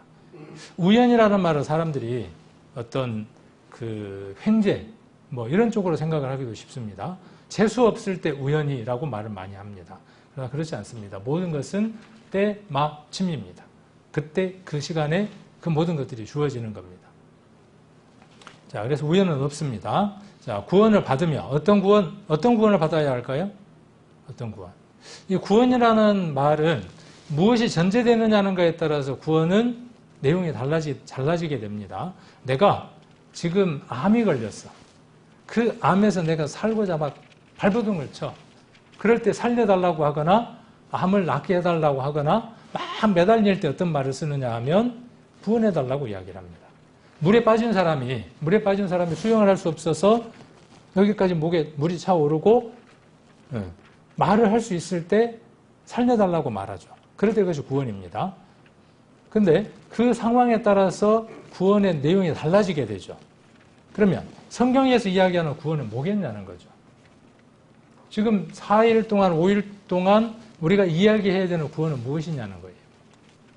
성경은 무엇을 선언하느냐 하면 모든 사람은 반드시 죽을 것이라는 겁니다. 예수 그리스도를 통해서 구원함을 얻지 못한 사람은 이 생뿐만 아니라 다음 생에서 영원한 형벌 가운데에서 세세토록 슬피 울며 이를 갈 것이라고 선언하고 있습니다. 사람은 영생하기 위해서 만들어진 존재입니다. 그러므로 사람은 영생합니다. 사람은 반드시 영생합니다. 여러분들이 죽으면 끝날 것 같습니까? 그렇지 않습니다. 여러분들의 생이 끝나는 날 영원한 문으로 들어갑니다. 어느 사람은 예수 그리스도를 만나서 3927의 뜻이 무엇인지를 알아서 띡띡띡 눌러서 들어가는 사람이 있는가 하면 엉뚱한 번호를 눌러서 들어가지 못하는 사람도 있을 겁니다. 그 사람에게는 영생이 주어지는데 어떤 영생이 주어지느냐 하면 형벌의 영생이 주어집니다. 그래서 그것을 영벌이라고 이야기를 합니다. 자녀에게 있어서 최고의 벌이 뭘까요? 어린 아이들에게 최고의 벌이 뭐겠습니까? 부모로부터 분리하는 겁니다. 너 그러면 네하고 나하고 같이 못 살아. 뭐 살만한 능력이 있을 때는 상관이 없겠지만은 그럴 능력이 없는 아이에게 네하고 나하고 두 번 다시 볼 수 없어. 그 얘기는 정말 충격적인 얘기죠. 세상에서 그런 것처럼요.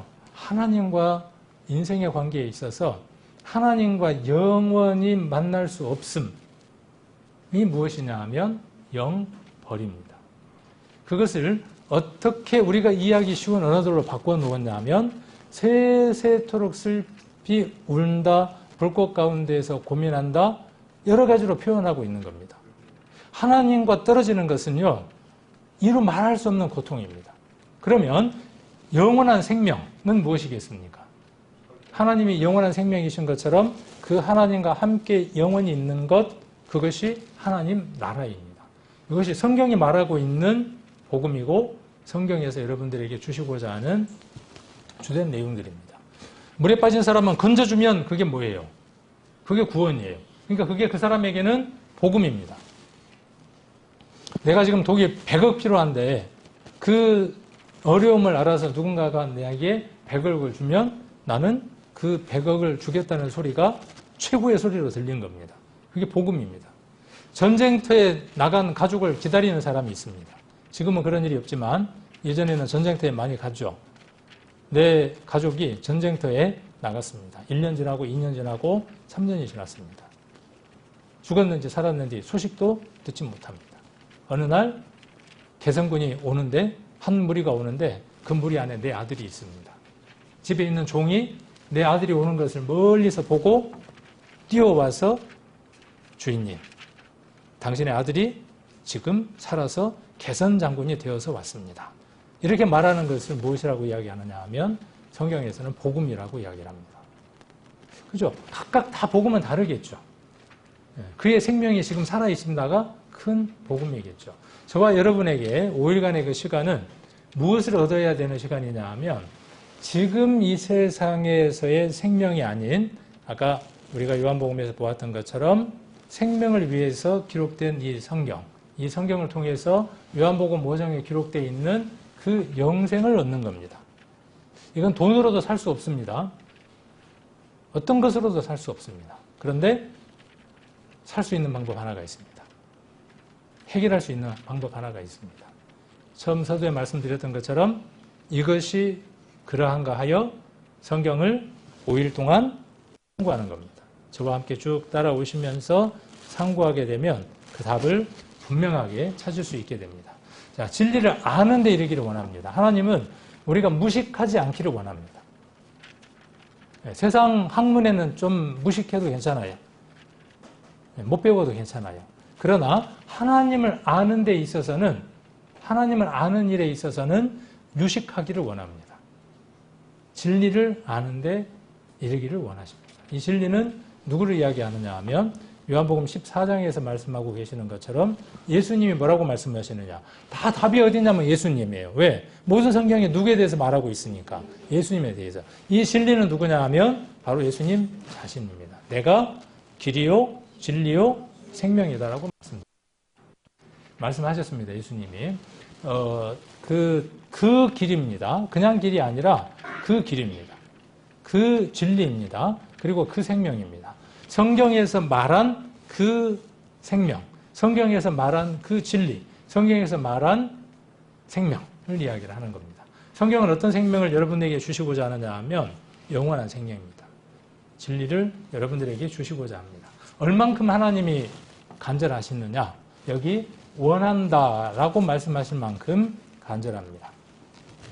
자, 디모데후서 3장 15절로 17절에 보시면 디모데에게 지금 이야기를 하고 있는 겁니다. 디모데라고 하는 사람이 어렸을 때부터 성경을 많이 알았다. 그 성경을 많이 알았기 때문에 밑에 절, 두 번째 절에 성경은 능히 너로 하여금 그리스도 예수 안에 있는 믿음으로 말미암아 구원에 이르는 지혜가 있게 한다 그랬어요. 똑같이 일치하고 있죠. 제가 지금 7개 쭉 이야기하고 있는 겁니다. 성경은 구원을 얻게 하는 책이고 구원은 어디에 담겨 있냐 하면 어디에 포함되어 있느냐 하면 예수 그리스도에게 들어 있습니다. 그리고 그 구원은 영생이고 그 구원은 거듭남입니다. 그 구원은 새롭게 태어난 생명입니다. 지금 이 생명 가지고는 영원한 나라에 갈 수가 없어요. 새로운 생명으로 태어나야 합니다. 한 번 우리가 태어났습니다. 우리가 한 번 태어났습니다. 그런데 다시 한 번 더 태어나야 합니다. 그것을 중생이라고 이야기하기도 하고 거듭남이라고 이야기하기도 합니다. 제가 말하는 이 용어 단어들은 성경에 다 기록되어 있는 단어들입니다. 자, 구원에 이르는 지혜가 있게 합니다. 무엇이 그렇게 하는 겁니까? 지금 여러분 앞에 있는 성경이 여러분들이 예수님에게로 돌아가면 수건이 벗겨져서 누구를 발견하게 되는 거죠? 아, 여기 예수님이 숨어 계셨구나. 여기도 숨어 계셨구나. 그분이 내게 생명을 주고 계시는구나 하고 깨닫게 된다고요. 자, 모든 성경은 하나님의 감동으로 된 겁니다. 성경은 사람의 뜻으로 기록한 게 아니라 40명의 사람들에 의해서 기록한 겁니다. 그래서 교훈과 책망과 바르게 함과 의로 교육하기에 유익한 책이다라고 이야기를 했습니다. 성경은 하나님의 감동으로 된 겁니다. 베드로 후서 3장을 한번 찾겠습니다. 베드로 후서 1장, 3장이 아니라 베드로 후서 1장.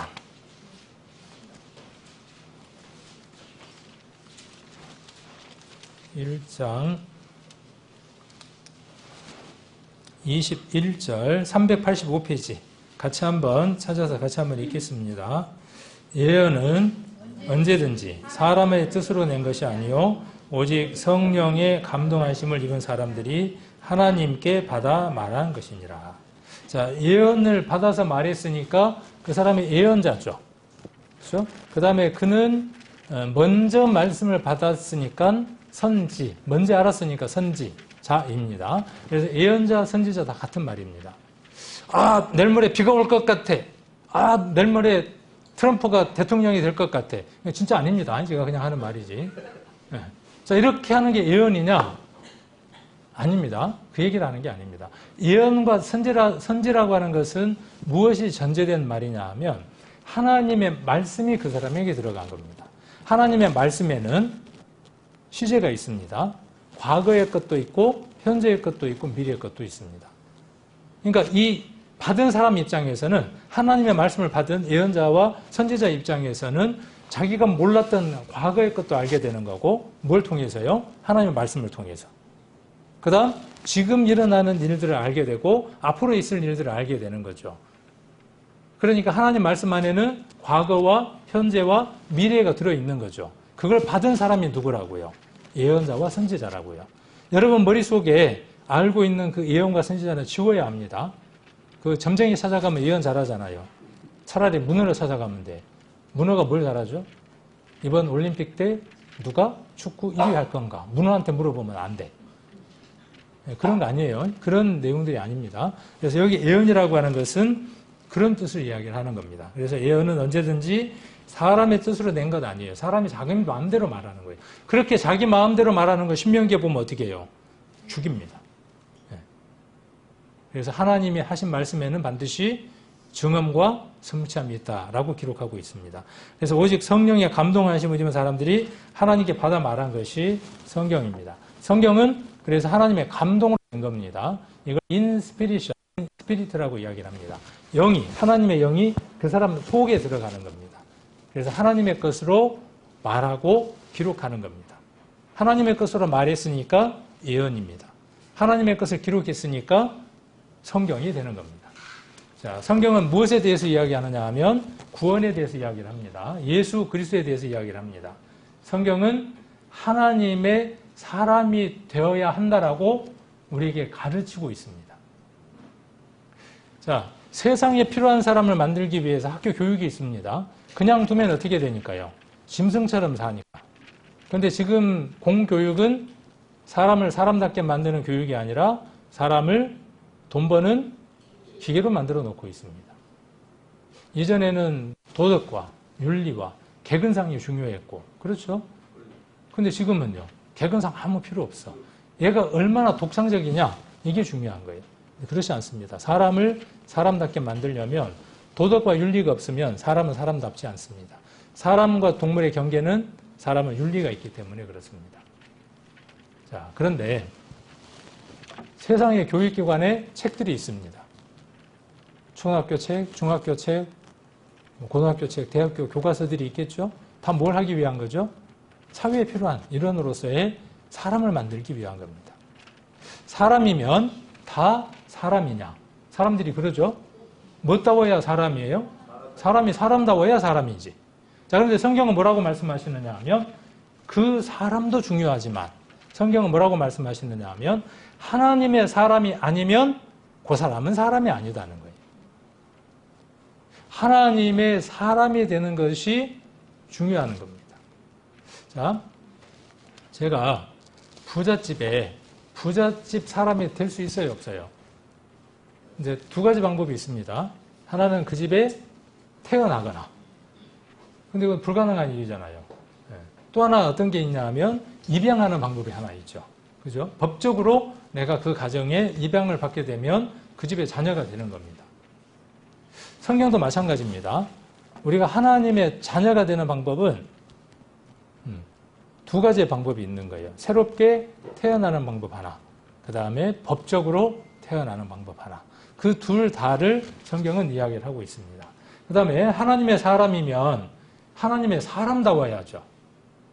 오늘날 기독교가 성경을 읽는 수많은 교회와 이 성경을 믿는다고 하는 사람들이 손가락질을 당하는 이유, 가장 근본적인 이유가 무엇이냐 하면 이것을 모르기 때문에 그렇습니다.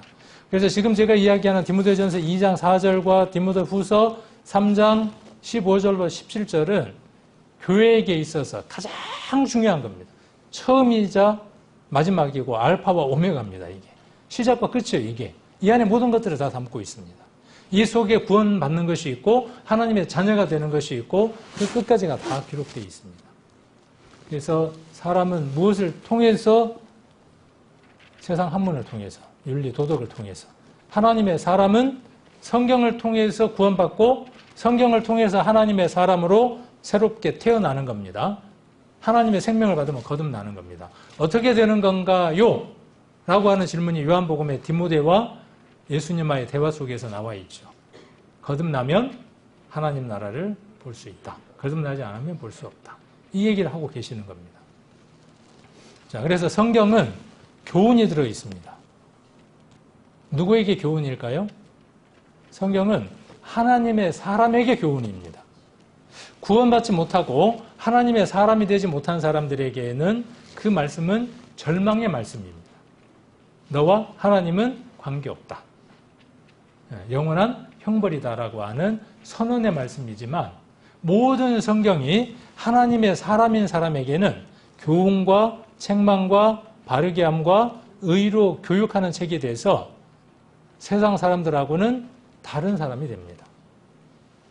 만일 교회 성도가 그러지 못하다 그러면 둘 중에 한 가지인 겁니다. 목사가 제대로 가르치지 않았든지 성도들이 어떤 가르침인지 제대로 받지 못했든지 또 하나의 답이 있을까요?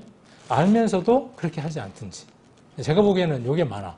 알면서도 그렇게 하지 못해. 그래서 교회가 세상에서 손가락질을 받죠. 어느 책에 보니까 그렇게 기록되어 있더라고요.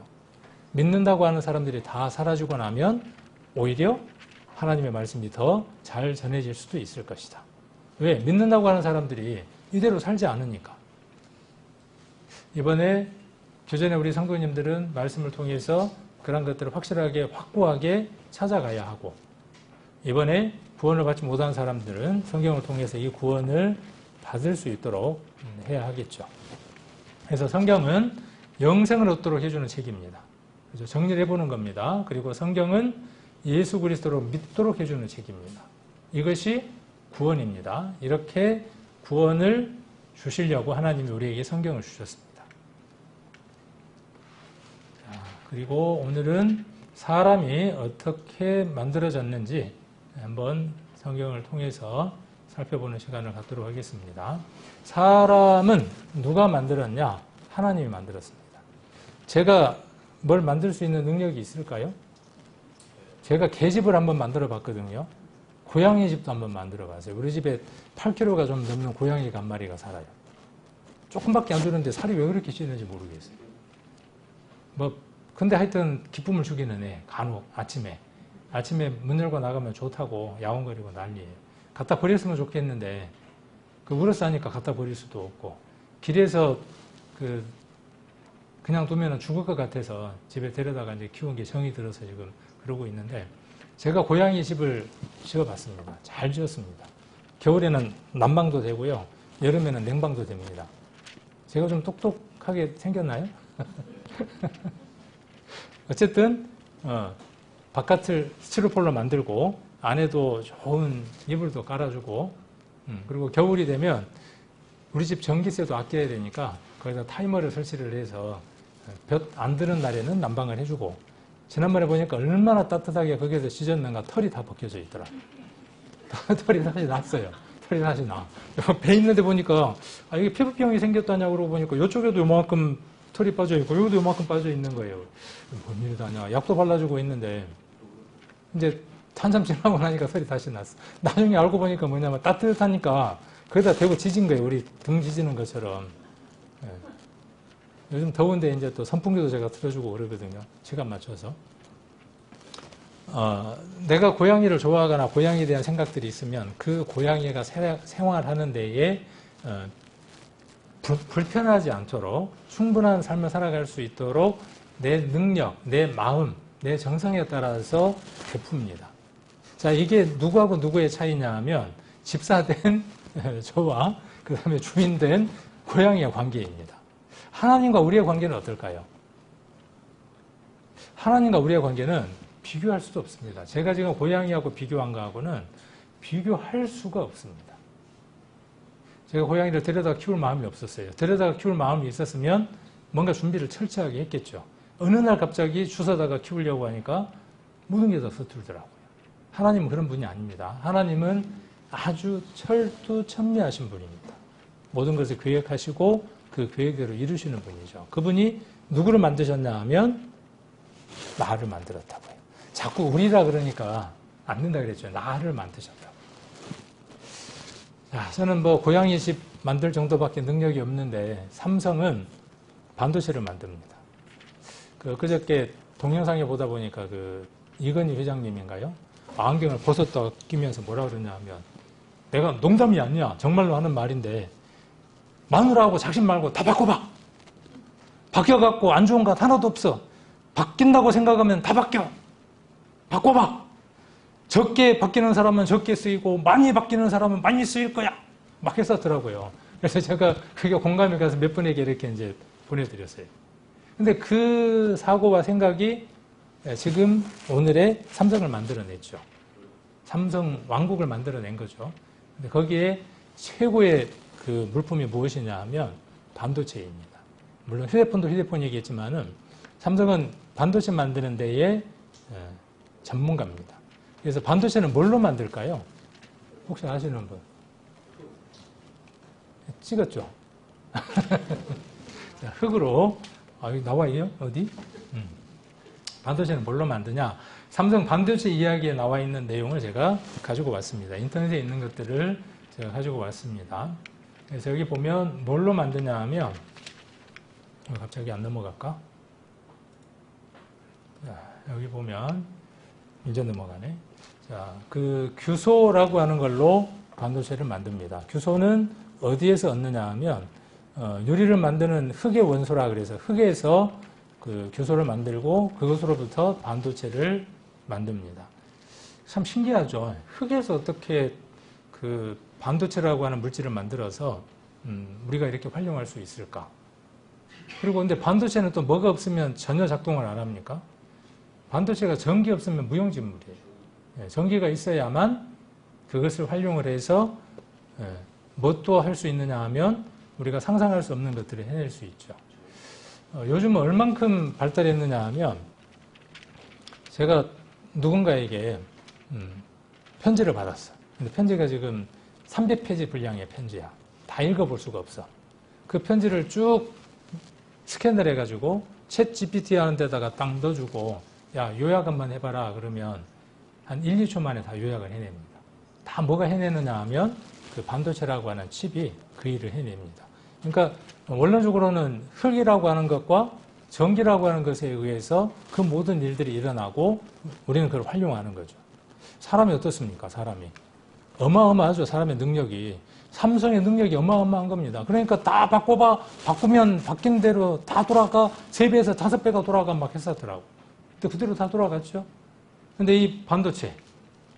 이겁니다. 반도체를 흙으로 만든다는 것은 아시나요? 흙에서 주소랑 원소를 뽑고 그 다음에 삼성은 그것에다가 2001년에 솜털만한 칩에다가 책 640권을 담을 수 있는 4기가 D램을 만들었어요. 근데 지금은 그보다 더하죠.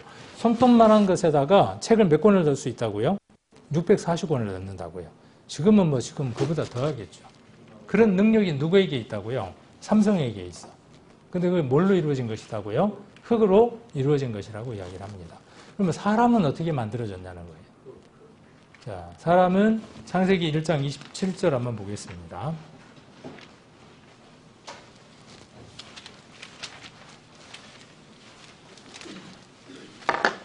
창세기 1장 27절.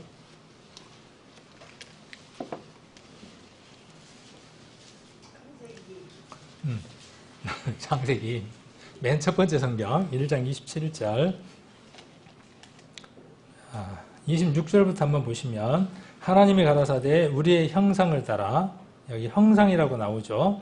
우리의 모양대로 우리가 사람을 만들고 그로 바다의 고기와 공중의 새와 육축과 온 땅과 땅에 기는 모든 것을 다스리게 하자 하시고 27절 하나님이 자기 형상 곧 하나님의 형상대로 사람을 창조하시되 남자와 여자를 창조하시고 28절 하나님이 그들에게 복을 주시며 그들에게 이르시되 생육하고 번성하여 땅에 충만하라 땅을 정복하라 바다의 고기와 공중의 새와 땅에 움직이는 모든 생물을 다스리라 하시니라.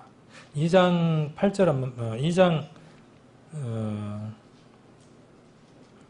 2절 한번 봅니다. 2절 하나님이 지으신 일이 일곱째 날이 이를 때에 마치니 그 지으신 일이 다함으로 하나님께서 안식하시니라.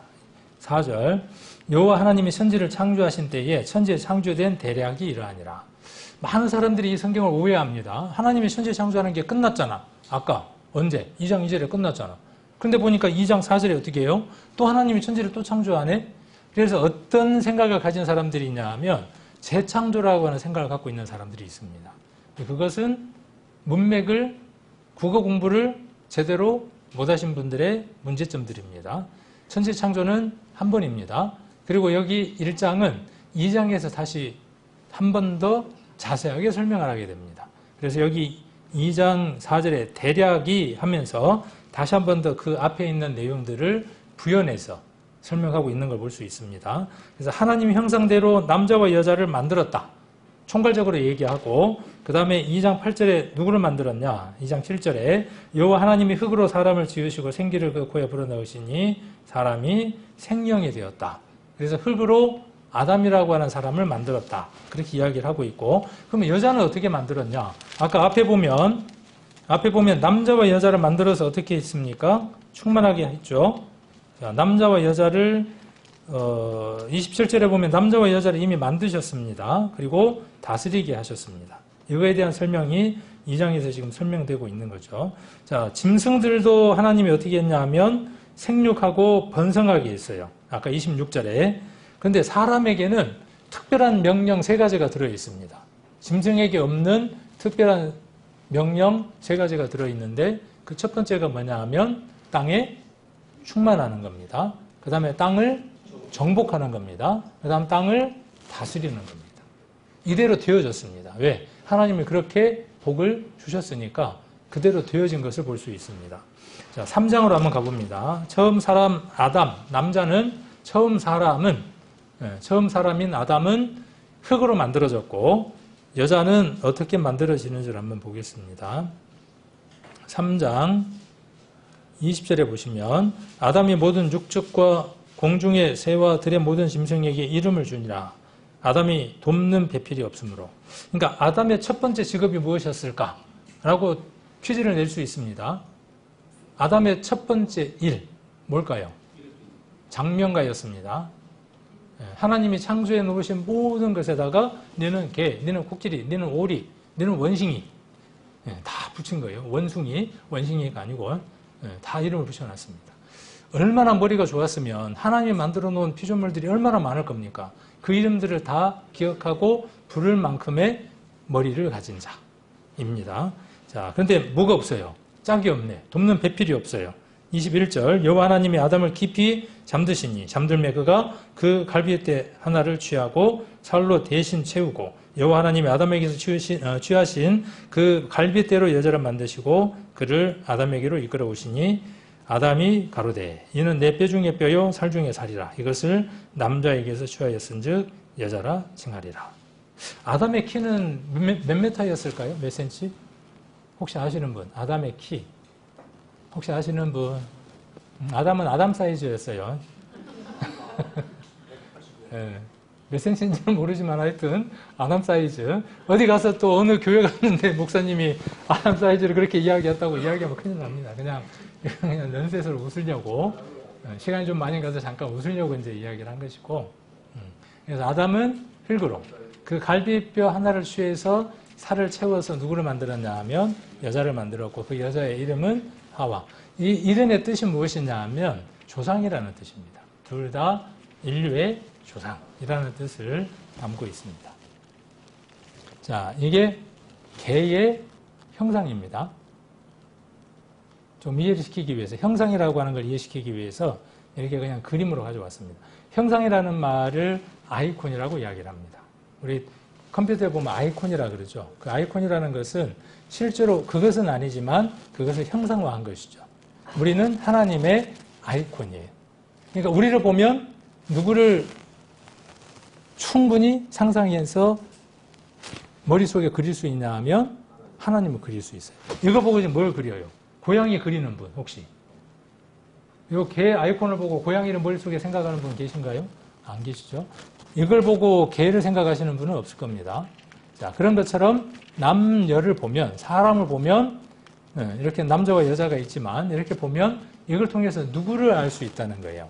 하나님을 알 수 있는 거예요. 처음 사람 아담과 하와는 어떤 목적으로 만들어졌느냐 하면, 이렇게 하나님을 잘 알 수 있는 형상으로 만들어졌어요. 그런데 범죄를 함으로 말미암아 그 형상이 깨어졌습니다. 하나님이 첫째 날 창조하시고 첫째 날 말미에 보시기에 좋았더라. 둘째 날은 없습니다. 셋째 날 보시기에 좋았다. 사람을 만들고 나서는 하나님 뭐라고 말씀하시느냐 하면 보시기에 심히 좋았다. 좋았다라는 말은 어떤 뜻이냐 하면 그 물체나 그 사물이나 그 어떤 것이 그 본래의 쓰임새대로 잘 쓰이고 있음을 요약적으로 말할 때 뭐라고 말하느냐 하면 보기에 좋았다라는 말입니다. 그 말의 의미가 어떤 말이냐 하면 하나님이 말씀하시니까 그대로 있는 거예요. 그대로. 하나님 명령대로 순종해서 그대로 존재하고 있는 거예요.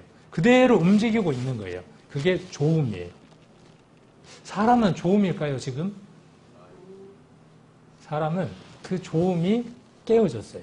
언제 깨어졌을까요? 이 창세기에 나와 있는 이 얘기는 옛날에 재밌는 얘기가 아니에요. 이 얘기는 우리 인생의 출발점을 고스란히 진실되게 말하고 있습니다. 저와 여러분의 출발점을 이야기하고 있는 것입니다. 우리는 하나님의 형상이어서 하나님에게 최고의 보기 좋은 최고의 상태였는데 아담과 하와가 그 최고 좋은 상태에서 깨어져 나쁨의 상태로 타락한 것이 창세기의 기록의 내용입니다. 자, 2장 7절의 내용들을 제가 이렇게 옮겨두었습니다. 생령이 되었다 그랬죠. 아까 2장 7절에. 여호와 하나님이 흙으로 사람을 만들었고, 자, 삼성이 흙으로 반도체를 만들었죠. 그렇죠. 그렇게 이야기할 수 있죠. 삼성이 흙으로 반도체를 만들었고, 반도체로 삼성 왕국을 형성하였다. 이렇게 말할 수 있는 그 사실이 있는 것처럼 이것도 동일한 사실이라고요. 여호와 하나님이 흙으로 사람을 지었어요. 반도체에서 전기를 넣었더니 이루 말할 수 없는 일을 해내. 생기가 무엇이냐 하면 전기입니다. 전기. 생기를 어디에? 포에 불어넣었어요. 그랬더니 사람이 어떻게 됐습니까? 생명이 됐습니다. 제가 휴대폰 안 갖고 왔네. 휴대폰 생명이에요. 생명. 요즘 그 휴대폰 없으면 사람들이 어떻게 돼요? 완전히 폐인이 돼버려요. 휴대폰이 없으면. 그 휴대폰 배터리 만땅된 상태가 되면 반도체로 가득 차 있는 그놈이 생명이 가득해서 기가 막힌 물체가 되는 거죠. 손에 놓을 수 없는 물체가 되는 겁니다. 사람이 그러한 형태로 만들어졌다고 이야기를 합니다. 생명이라는 말은 살아있는 넋이라는 뜻이고 넋은 몸 안에 있으면서 몸을 거느리고 있는 정신을 이야기를 하는 겁니다. 사람 안에 우리를 통제하고 있는 그 어떤 것이 있다고요. 네. 자, 몸은 죽어도 이것은 영원하다고 생각하는 겁니다.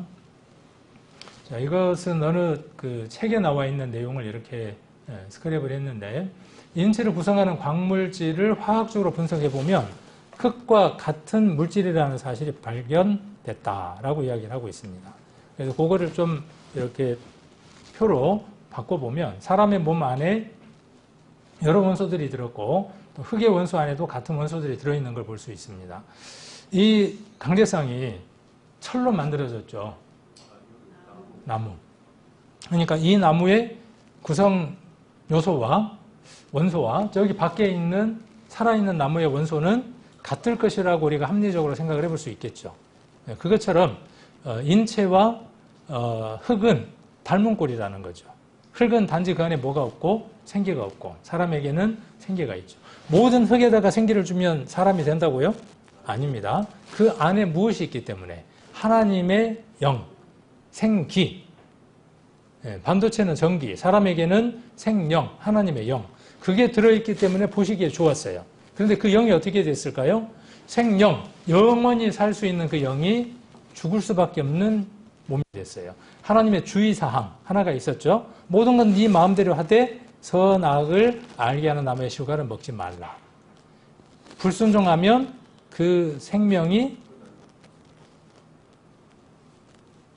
아까 이야기해 주셨어요. 끝날 거라고 이야기를 하고 있는 거죠. 자, 삼성은 이렇게 규소라고 하는 걸 만들어서 반도체를 만들었습니다. 흙에서 이런 물질을 추출해냅니다. 그러니까 아무나 흙으로 반도체 만들 수 있는 거 아닙니다. 삼성이니까 가능한 거예요. 네.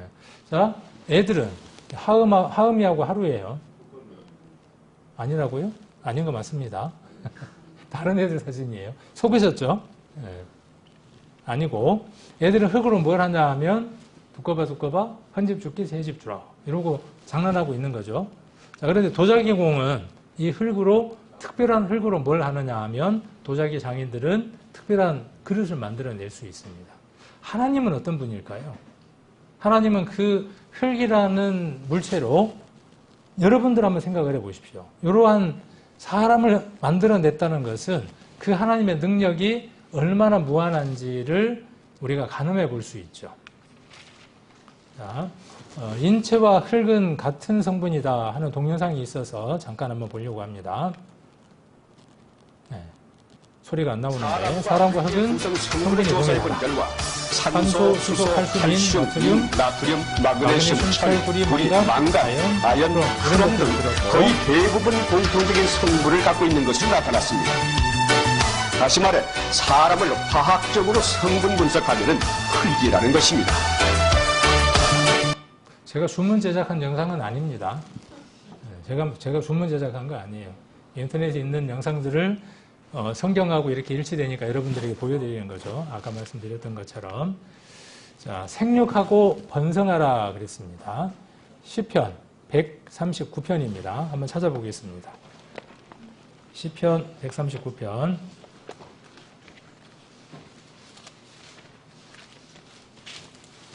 조금 제 생각에는 재밌으실라 하는데 시간이 많이 가네요, 벌써. 자, 시편 139편 13절.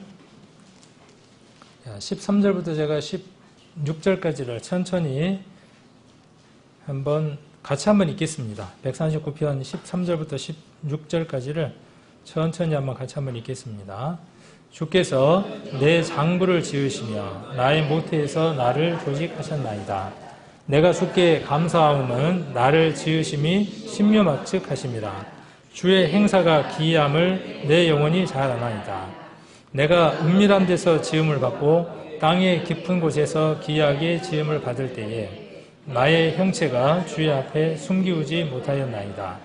내 형질이 이루기 전에 주의 눈이 보셨으며 나를 위하여 정한 날이 하나도 되기 전에 주의 책에 다 기록되었나이다.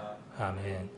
다윗의 시인데 다윗은 하나님이 다윗에게 무엇을 보여줬느냐 하면 요즘 같으면 초음파로 애가 어떻게 형성되는가 하는 것들을 다 보여주셨어요. 다윗이 어떻게 어머니 뱃속에서 만들어졌는가 하는 것들을 3D 영상으로 한눈에 쫙 보여줬습니다. 요즘은 새로운 게 아니지만 이때는 이게 엄청난 거죠. 다윗은 뭐라고 지금 고백하고 있느냐 하면 장부를 하나님이 지었다. 이 장부라는 말은 뭐냐면 우리 몸에 있는 오장육부를 얘기를 하는 겁니다. 자, 그리고 15절에 보시면 어디에서 지음을 받았습니까? 우리가 어디에서 지음을 받았습니까? 이 표현이 너무나 재밌어요. 15절에 보면 내가 은밀한 데서 지음을 받았어요. 이 은밀한 데 어디입니까? 엄마 아빠가, 그죠? 엄마 아빠가 신혼여행 가서 첫날 밤을 치르죠. 제가 좀 그 얘기를 해서 그러지만 다 아시는 분들이니까 뭐 물레방학 아니에요? 감자나무 밭이 아니고 어쨌든 거기에서 첫날 밤을 치를 때 이 일이 이루어지죠. 사람에게 있는 가장 큰 세포, 사람에게 있는 최고의 큰 세포가 뭔지 아십니까? 난자입니다. 난자. 그리고 사람에게 현미경으로 봐야 하는 아주 작은 세포가 뭐냐 하면 정자입니다. 그러니까 사람에게 있는 아주 작은 세포 하나와 사람에게 있는 가장 큰 세포 하나가 만나서 기가 막힌 일을 이루게 되죠. 세포가 분열하기 시작을 하면서 사람이 만들어집니다. 그래서 그 분열이 어떤 건 손가락이 되게끔 이게 5개가 이렇게 형태를 이루고 요만큼의 길이가 되면 멈추라고 하는 정보가 들어 있습니다. 근데 간혹 그 세포 가운데에 문제가 일으키는 세포들이 있어서 멈춰버리면 어떻게 되느냐면 4개가 태어나는 거고요. 더 잘하게 되면 6개가 나오게 되기도 하고 합니다. 이런 신비로운 일들이 어디에서 이루어집니까? 여기 성경에 뭐라고 되어 있어요? 은밀한 데서. 그리고 여기 땅속 깊숙한 곳이라고 이렇게 표현하고 있죠. 빛이 없는 곳에서 그 일들이 이루어졌다라고 이야기를 하고 있고 17절에 보시면 하나님이여 주의 생각이 내게 어찌 그리 보배로우신지요. 고양이가 저한테 그럴 거예요. 아유 우리 집사님 나를 향해서 이렇게 온돌방도 만들어주고 선풍기도 틀어주고 얼마나 나를 향해서 이렇게 그 생각이 보배로우신지요. 이렇게 말하는 것처럼 다윗이 그렇게 지금 고백하고 있는 겁니다. 18절 내가 세려갈지라도 그 수가 모래보다 많도소이다. 내가 깰 때에 오히려 주와 함께 있나이다. 어마어마한 고백을 지금 하고 있는 겁니다. 자, 오장, 폐장, 간장, 심장, 비장, 신장 이런 것들은 누가 만드셨다고요? 자, 1차적인 건 여러분들의 부모님들이 만드셨습니다. 어디에서? 아까 방앗간에서 은밀한 그곳에서 이 일이 이루어졌습니다. 그리고 그 몸 안에서 비밀한 그곳에서 땅속 깊숙한 곳에서 여기 지금 다윗은 뭐라고 이야기하느냐 하면 신비롭게도 이 모든 것들이 다 만들어졌습니다. 라고 이야기를 하고 있죠. 육부, 위, 소장, 방광, 담낭, 대장, 삼초 뭐 이런 것들이 육부입니다. 자, 그리고 욥기입니다. 욥기 10장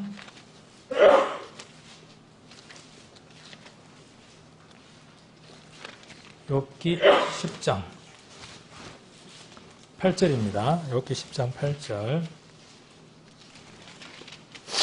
10장 8절 주의 손으로 나를 만드사 백체를 이루셨거늘 이제 나를 멸시하나이까.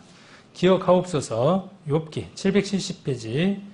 자, 기억하옵소서. 주께서 내 몸을 지으시기를 흙을 뭉치듯 하셨거늘 다시 나를 티끌로 돌려보내려 하시나이까. 10절은 아까 시편에 있는 말씀과 동일한 말씀입니다. 자, 주께서 나를 젖과 같이 쏟으셨으며 이건 어떤 장면이냐 하면 좀 이렇게 다 표현해도 될란가 모르겠다. 해도 괜찮겠죠? 예.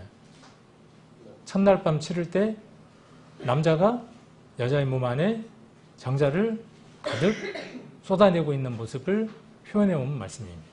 별의별 말씀이 다 있죠, 성경 안에. 한 번도 그렇게 보신 적이 없죠, 이 말씀을. 자, 그렇게 쏟아냈습니다. 자, 그리고 10절, 엉긴 것처럼 엉기게 하지 아니하셨나이까. 자, 그리고 그것들이 어떻게 되어지기 시작하느냐. 그렇게 만난 낭자와 정자가 어떠한 일들을 벌이기 시작을 하느냐 하면 11절에 가죽과 살로 내게 입히게 되고 뼈와 힘줄로 나를 뭉치게 하고 12절 생명과 은혜를 주셔서 내 영을 지키게 합니다. 그래서 사람 안에 영이 있고 욥기 10장입니다. 10장 12절 12절 보시면 영이 있고 그 다음 뭐가 있고 생명이 있고 그렇죠? 영이 있고 생명이 있고 뭐가 있습니까? 11절 가죽과 살과 뼈와 힘줄이 있습니다. 그 모든 것들은 무엇으로부터 출발했냐 하면 젖을 쏟는 그 일로부터 출발했습니다. 저와 여러분은 그렇게 만들어졌습니다. 아담은 아담하게 흙으로 만들었고 하와는 아담의 갈비뼈를 취해서 만들었고 저와 여러분은 생육하고 번성하라고 하는 하나님의 그 법칙에 의해서 우리의 부모가 만나서 그 일들을 은밀한 데서 이름으로 말미암아 지어진 존재들입니다. 여기 보니까 가죽을 벗겨놨어. 그죠? 우리가 가죽을 입고 살아가는 겁니다. 이게 가죽이. 사람 이렇게 보면 아무것도 아니죠. 이 안에 무엇이 없으면요. 생명과 영이 없으면 아무것도 아닙니다. 그리고 뼈가 있기 때문에 그렇죠. 뼈가 있고 그 다음에 그 안에 힘줄들이 있고 핏줄들이 있고 그 다음에 살, 근육들이 있고 그 다음에 거기에 피부, 가죽이 있기 때문에 사람은 살아가는 겁니다. 이 모든 것들이 어디에서 만들어졌다고요? 귀한 데서 만들어졌다고요. 누가 그렇게 지음 받으라고 법칙들을 명해 놓으셨다고요? 하나님이 명해 놓으셨다고요. 자, 여기 두 개 말씀을 제가 이렇게 두 개 말씀들을 이렇게 비교를 해 두었습니다. 그래서 은밀한 데라고 이야기를 하고 있고 은밀한 데라고 이야기를 하고 있고 은밀한 데 땅속 깊숙한 곳 형체, 형질, 조직 이런 말들이 다 어떤 말들이냐 하면 원래 없었던 것들이 하나씩 만들어지면서 형성돼 가는 과정들을 이야기를 합니다. 여기는 백체를 이루었다고 이야기를 하고 있고 여기 젖을 쏟았다고 이야기를 하고 있고 가죽과 살과 뼈와 힘줄로 채웠다고 이야기를 하고 있고 그게 중요한 게 아니라 그렇게 형성됐더라도 생명과 영이 없으면 지켜주지 않으면 나는 존재하지 않았다라고 욥은 고백하고 있는 겁니다. 여기 한번 영상 하나 보시겠습니다. M년 전 내 상황. 아까 젖을 쏟는 거예요. 자, 그리고 남자를 찾아서 지금 부지런히 달려갑니다. 정자 하나가. 수억 개의 정자 중 남자와 수정할 수 있는 정자는 단 하나입니다. 간혹 여러 개 만나기도 하죠. 두 개가 만나기도 하죠. 두 개가 만나나요? 쌍둥이. 자, 수억 대의 경쟁을 뚫은 수정란이 난관을 통해 자궁으로 이동하고 그 다음에 자궁에 착상을 하고 이 상태를 배아라고 부르고 아까 시편과 욥기를 한번 잘 보시면서 이 영상을 한번 보십시오. 이렇게 형성돼 갑니다. 조직돼 갑니다. 뇌와 심장 중요한 장기가 발달하기 시작을 하고요. 4주차가 되면 손과 발을 확인할 수 있고 5주차가 되면 눈, 코, 입, 후기 형태가 발달하기 시작하고 귀가 형성이 됩니다. 심장이 뛰기 시작을 하고 7주차에 8주차에 손톱이 생기고 눈꺼풀도 있고 남녀를 구분할 수 있고 12주차가 되면 움직임이 아주 활발해지고 발로 차겠죠. 느껴지겠죠. 이렇게 만지면은. 26주차가 되면 손발을 자유롭게 움직이고 4등신이 일어납니다.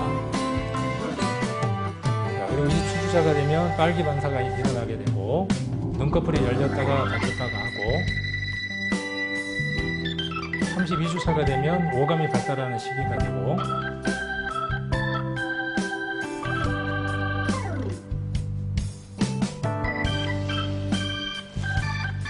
40초가 되면 자궁 내의 성장을 마치게 됩니다. 피부의 주름이 대부분 사라지고 몸 안에, 자궁 안에 가득 채워지죠. 아이의 몸이. 신생아의 모습을 갖추고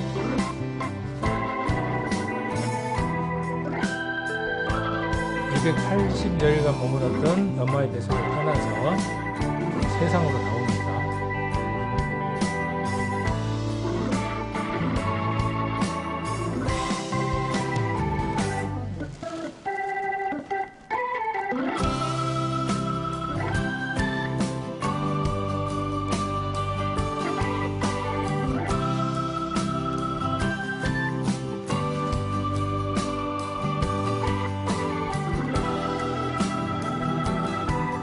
우리가 태어난 것은 한번 읽어보시면 좋을 것 같아요. 같이 한번 읽어보겠습니다.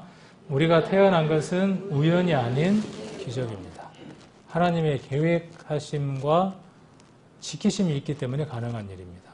만일 뱃속 안에서 어떤 일이 있어서 문제가 생겼다면 태어나지 못할 수도 있고 손이 문제일 수도 있고 그러겠죠. 자, 뒤에 좀 준비된 내용들이 있긴 한데 그 내용들은 내일 또 이어서 한번 공부를 해보도록 하겠습니다. 오늘 말씀에 기록되어 있는 대로 서두에 읽었던 말씀대로 날마다라고 이야기를 했으니까 우리가 다음도 또 우리가 금요일까지 이 말씀들을 한번 자세하게 이렇게 상고해 보는 시간을 갖도록 하겠습니다.